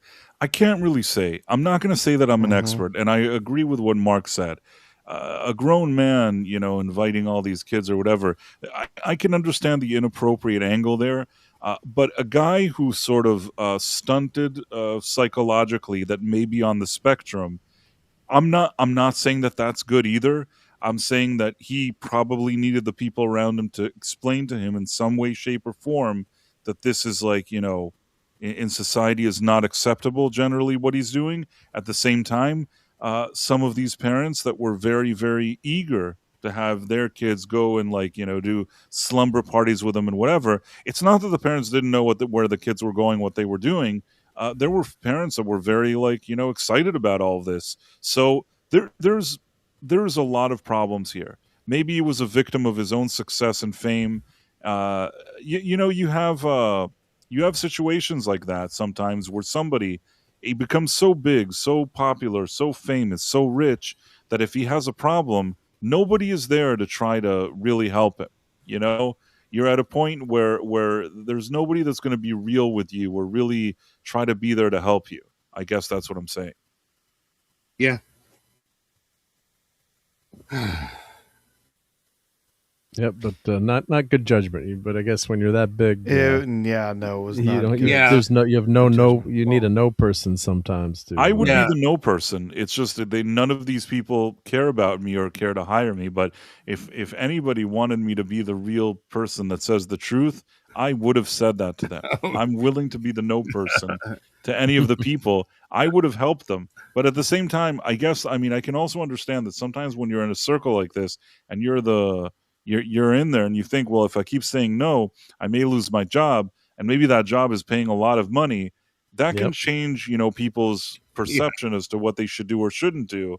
But I still think that if you really care, if you have some integrity and really care about what you do, there were ways that maybe something could have been done to, on one hand, protect Michael Jackson from himself, and on the other hand, make sure to avoid situations that could be even interpreted one way or another, and also acknowledge that the guy is, not maybe. I'm not saying there's anything wrong with a person that may not be 100% standard. There's people like that, but it's good to acknowledge it and have the family and the people around him to, help safeguard the situation. There's one part of the movie, and I don't think this is a major spoiler, there's one thing that I thought that they gave the father, who is not presented nicely in this Michael movie, they gave him a little moment of redemption, in my eyes at least, because as much as he's despicable and you hate him all movie, there's a situation where Michael kind of wants to go on his own way, and he doesn't want to be part of the Jackson 5, and, Joe Jackson, the father, the Jackson 5 is very much his baby. But Michael's sort of outgrowing this whole situation because of what a big star he is, And the father kind of tells him, listen, uh, you can think whatever you want, but there's nothing like being surrounded by family. One day you'll be there and there'll be people that are not your family and they're not going to look out for you or something like that. And as much as he was maybe a bad person, that father guy, I will say that as long as Michael Jackson was in the Jackson 5 surrounded by his brothers and his father, he didn't get into that kind of trouble that he got into later. Do you get what I'm saying? How much of the movie is the Jackson 5?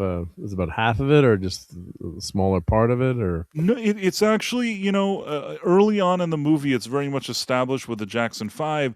Then there's this situation that he wants to do his own solo albums, but his father really wants to continue to push this Jackson 5 thing.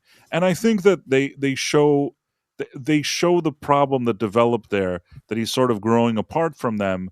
I think this thing comes and goes. The Jackson thing is like, it has a presence throughout the whole movie from the beginning till the end.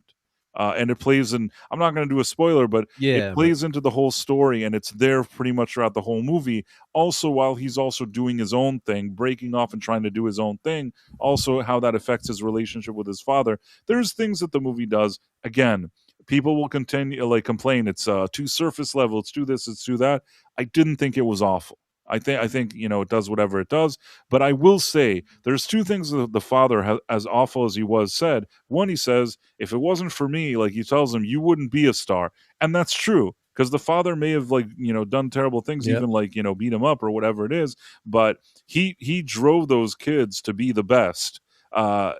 Did he do it in a way that was terrible and left this kid, who I think in any case may have been on the spectrum or something like that, left him in a worse situation? For sure. You know what I mean? And this fame of Michael Jackson, it came at a price, and you can feel that while watching this movie. But it's not false saying that without this guy, he wouldn't be Michael Jackson. Even when Michael Jackson was alive, I believe he admitted that without the way his father was, he may not have gotten to where he got. But that doesn't mean that it had a positive impact on him. So sometimes things are complicated in life. That's one thing. And the other thing is, the situation is one day it won't be your family around you. And I kind of agree to an extent. I still watch this movie. I think it's Coleman Domingo that plays the father. I think he did a fantastic job at making you dislike that father so much. And I think there's a lot to dislike about him. But like I said, sometimes things are complicated. Well, yeah, that's like I said earlier. None of this happened while he was still around his family. For better or worse, they insulated them. They may have been vultures themselves, but they were sort of vultures with boundaries, and they insulated them from the other people outside that have no compunction about doing just whatever they can to get whatever they can. And I will tell you, I will take that job. The one to say no to Kathleen Kennedy, to tell her ideas I want are to say shit. that. Yeah. And you are just a dumb. That's the shittiest idea I've ever heard. You crazy, stupid bitch. I'll take that job. I'll do it for free. So you can't bribe me. I wish I met her at a party. Out of all the weirdos I met at a party, I wish I had met Kathleen Kennedy. I can still, even today, but it won't matter anymore. I wish that in the height of her doing the worst things, I wish that I went to a party and I was standing next to some hors d'oeuvres and she was standing there. I wish that had happened to me. But I wish it happened to you too, because we've heard your story. I totally wish Bryce had met KK. I get all these people that are it's less interesting. It's just me being a douche for no reason to people that it doesn't even matter. But maybe she just goes to partiers that are way above my, even the ones that invited me. I guess she goes to ones that are even fancier, Oh, you could have one where you took Kristen Stewart, introduced her to KK, and said she could be in Star Wars, and KK goes, "No, I want a woman to be in Star Wars." No, if I introduced her, she'd put her in the Star Wars. Well, I'm saying she would think she was a boy, because that. Yes. She would know. She would know exactly. See, as opposed to me, Kathleen Kennedy would immediately know that it's Kristen Stewart looking like a boy. Immediately cast her as Luke Skywalker. Use the Schwartz. Yeah, unfortunately, I never met her. What can I do? well, stay out of trouble and avoid the blacklist, because I guarantee you, if you if you pulled a Bryan Cranston on her, you'd never work in that town again, even as a janitor. She's very vengeful. She holds a grudge. She doesn't forget. You no matter, dude, you could be the guy that does the dishes after catering at the party, and if you pissed her off, you'd never work in that town again. I see. Well, what can I do? It doesn't even matter. I'd still do it. She- Standards, yeah. She's the quartering of Hollywood. She would have your channel dropped in a heartbeat.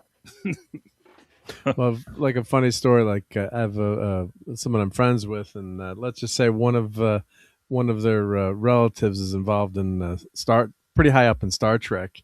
And I was, when she mentioned to me, she's like, "Oh, Mark, I see that you love Star Trek, and my so and so was, I'm not gonna give any details, was doing this, and that must be, that's do you enjoy the show? What do you think?" And like some of my Star Trek buddies, like, why didn't you tell her to? Like one person said, "Why didn't you tell her to F off?" Like I'm like, she doesn't even know. She was calling it like Star Trek at one point. It's her relative that's involved. Involved in it. I'm like, you just got to be nice sometimes too. She was, she was thrilled. She's like, she was proud of it because she knew how much I love Star Trek. And what am I going to do? Say, is that going to, help me out? And she's not, directly involved with it. So what am I going to say? But it was kind of funny listening to some people. You can tell your cousin that his Star Trek is shit. That's what you can do. How about that? No. Yeah. And you're never coming over to our house again for dinner. No. Yeah. But yeah, it's different when if you actually met what would I say to Kathleen Kennedy? What would I say? I mean, running new franchises this week. Yeah. Like, I can't fucking believe it only took you 10 years to destroy the biggest franchise in the history of humanity. Congratulations. I didn't think you had it in you, bitch. No, I know what I would do. I would go in a completely different route. If I'm standing next to the hors d'oeuvres or whatever, she's standing next to me, I would say, you're Kathleen Kennedy. And she'd be like, yes. And then I tell her, you're the first woman ever in Hollywood to destroy the biggest franchise of all time. Did you know that? That's what I would say to her. And destruction is female. The power is female. I would say actually, I saw that Star Wars thing. Why are you so homophobic? There was no gay in it at all. Like, I don't know. Why do you hate women? Yeah. Why do you hate women so much that you put them, you center these terrible movies and terrible TV shows around them, and make them just look pathetic? I don't understand. Dude, the funny thing is, she's a TERF. She hates trans women because she insists on hiring women for everything, but she's never hired a trans person in her life. But somehow she gets a pass where J.K. Rowling doesn't. Like, because she hasn't said it out loud. That's why. Yeah, but I'm just surprised nobody picked up on the fact that, where are the trans women authors in Star Wars? Like, honestly. Well, they had Geode the Rock.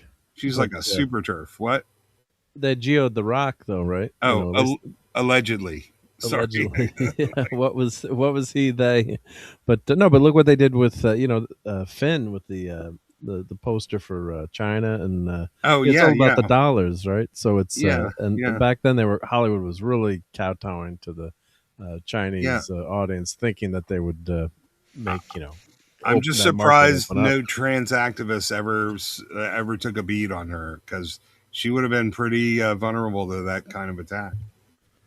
By the way, I see that we're already going into our third hour. Professor, do we have some shout outs here? Sure. Here's your shout outs for Rumble. Okay, 1 second.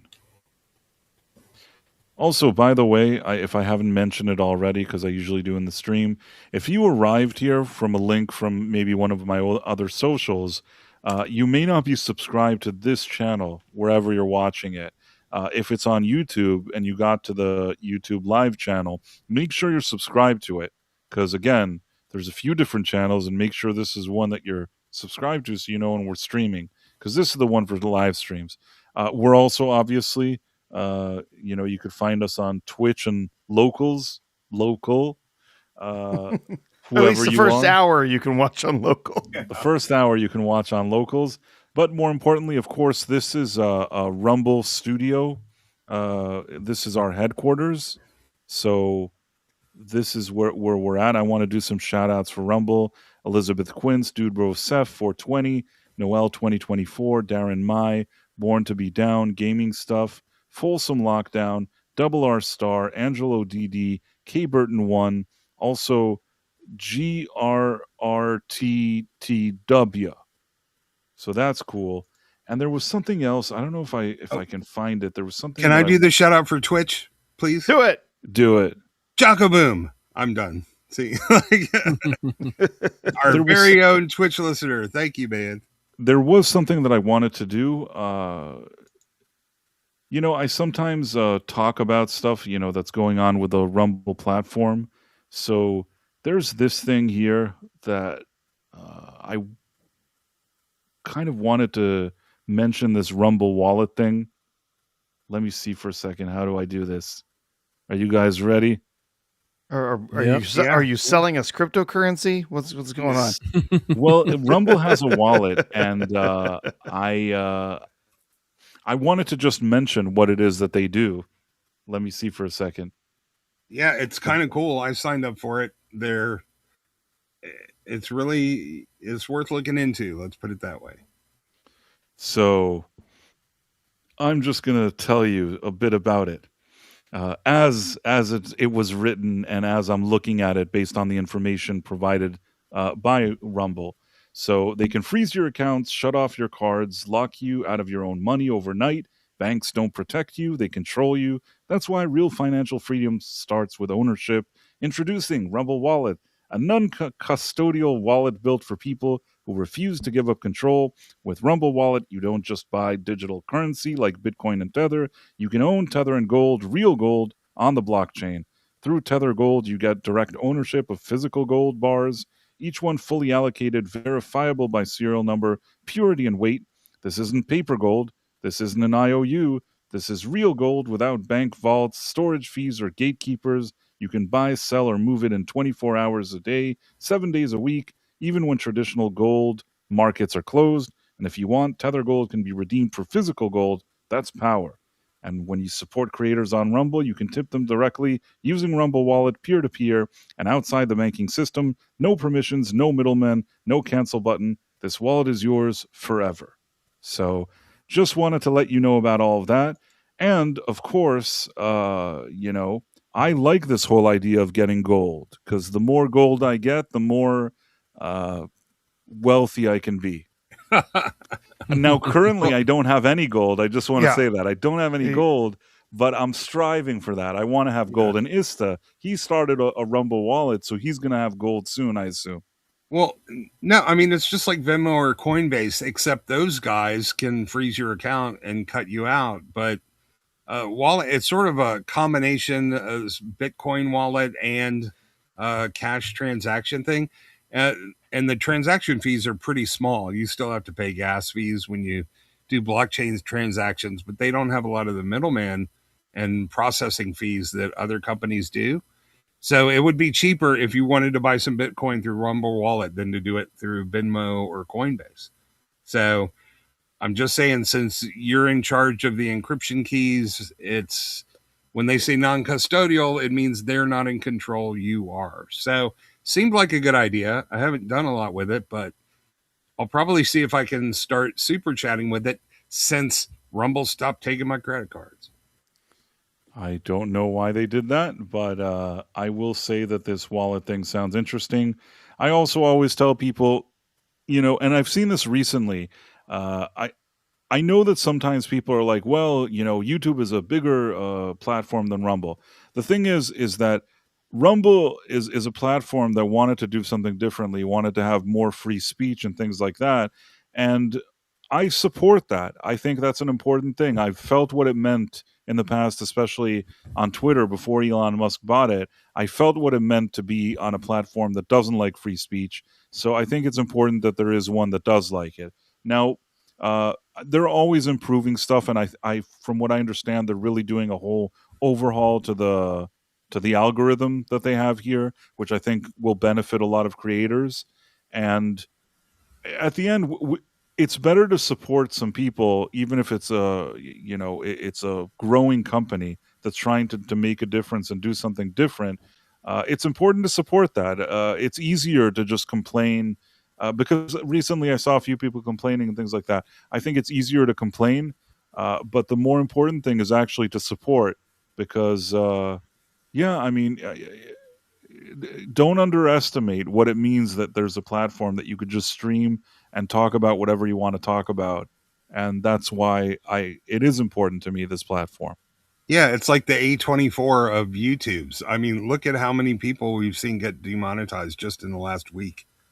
I mean, a lot of stuff. A lot of stuff. Yeah, there's been a ton of creators. In the last week, people that I know or know secondhand. That or the whole channels have been demonetized, taken down, saying that it's inauthentic content. Yeah. When you look at their stuff, none of it is like AI generated BS. None of it is like reposted videos and stuff. But then you get other idiots on here that they'll literally rip off someone else's whole video, put themselves on there talking over 10% of it, and then make millions. Hey, R2, but that's check not this out. inauthentic content. Check this out, R2. Check this out. It's awesome. Right. By the way, we can we have another viewer on Twitch who wants to let us know about the best viewers that we can buy on togofly.online. The best viewers that money can buy. Thanks, Thank you, Malwile. Well, if there's people on YouTube, we should say goodbye. I'll say moment. thanks to our friends over on YouTube tonight, and then we can bust on out of here. So, there's a super chat. I'm sure. Is there a new super chat just popped up? Super chat. Just popped in. Yep. Okay. You can pull that up. You can pull that up while I start reading through some of these names here. So, JJ1109, Palm 5966, Charlie Brown is a winner, Snigger Lover, Jim Noxious, Spiegel, John Durham, Piku, Gandalf identifies as white, Fishbulb 6, Andy Masterson, Tim Hayes, Pete Roble, and then Ron Donafero, Marla Sharondoff, Adrian Veit, Georgia Cyrex, Darren M, Zunar J5, Andrew Seaton, Captain Palsy, Lord Corey, Lord Skywalker, Massgrave, Jonathan Conroy, Badfoot, Gavin Unit, Mary White, Lasher, Yitis, Ethereal Dragon, Big Sur River, Istophobos, Caleb Levine, Mark D with a C, Putin 3, Kodo Rob, Tomahawk 511, The Real Headcase, and Jason Webster. All right. That sounds great. And we have a Jason Webster super chat for $5. Even an LSD trip still wouldn't allow Starfleet Academy to make any sense. You're probably right. The pretty colors from the Sparkle Vomit might be a little more enjoyable, but wait till we get the second season. Maybe we'll find out. Yeah, Prof, when second season's going to be better. No, when you were doing the shout outs, it almost sounded like you were reading a funny super chat. The way the names were all lining up. No, go back on the rerub and listen to him call it out. It made a lot of sense. It was funny. And I'm like, I was looking for the super chat. I couldn't find it. And I'm laughing. And then I realized, no, that's just the way everybody's name. As all the names. Yep. Gandalf identifies as white. That's great. I love it. Yeah. Love it. Oh, God. But on the inauthentic content, I think what's happened is YouTube has changed what they want on the platform. And it's kind of like a vague thing so they can just nuke a lot of channels. I think some good channels Yep. are getting. You say, taken oh down in the well, this process. is just you guys talking to each other on screen, so Yeah, we're gonna nuke it. no, I think they're catching strays. I think the main point, because man, I get this AI slop in my recommends all the time, and it's awful, and you can really recognize it. I think whatever's keying off the algorithm is just doing a little friendly fire. But they need to have humans review it. That they need to. I'm not a big government guy, man, but they need to pass a law to make sure that you can always call for a human review. It's like same thing happens with Amazon. They can nuke all your movies and your books, and you never have a chance to get it reviewed by a human because your Alexa thought it heard you say something racist. That's freaking insane. They need to have. And the worst part is too when we get demonetized, YouTube keeps your money depending on when the date falls. I remember when my channel got hit way in the beginning because they said my content was for kids because all my action figures, and I had like a birthday stream that month too. You know, and it wasn't a birthday, but it was like, oh, it's my birthday, so everyone, you know, I got a nice chunk of tips. And YouTube's keeping my money. They're like, well, you can't get your money back unless you get remonetized. I'm like, wait, you're a multi-billion-dollar corporation, and you're keeping my $100 that I got in tips. Like, how is that fair? I mean, because I was monetized when I got the tips. So I think they really need to look at passing a law. You know, all right, so they want to demonetize you. I guess there's not much you can do about that in the end, but at least, you know, give the person the money, right? I mean, how can you keep the money? Well, it's all because of that hideous terms of service you agree to before you even start showing up and here. You have no choice. Yeah. But if they pass a law, you know, we do need a little more European style consumer protections without all of their nanny state totalitarian Big Brother bullshit. So, and on that positive note, we can sign off and say goodbye. Yes, sorry. We love you, YouTube algorithm. We love you, YouTube AI. You are our best friend. We hope that you love our stream. I, for one, welcome our YouTube overlords. Here at Price of Reason Studios, we are big fans of YouTube and the algorithm. Sometimes we have guests who say things that we don't agree with. And on that note, we'll sign off. So everybody have a good night, and we'll see you here soon. Take care, everyone. Thank you. Take care. See ya.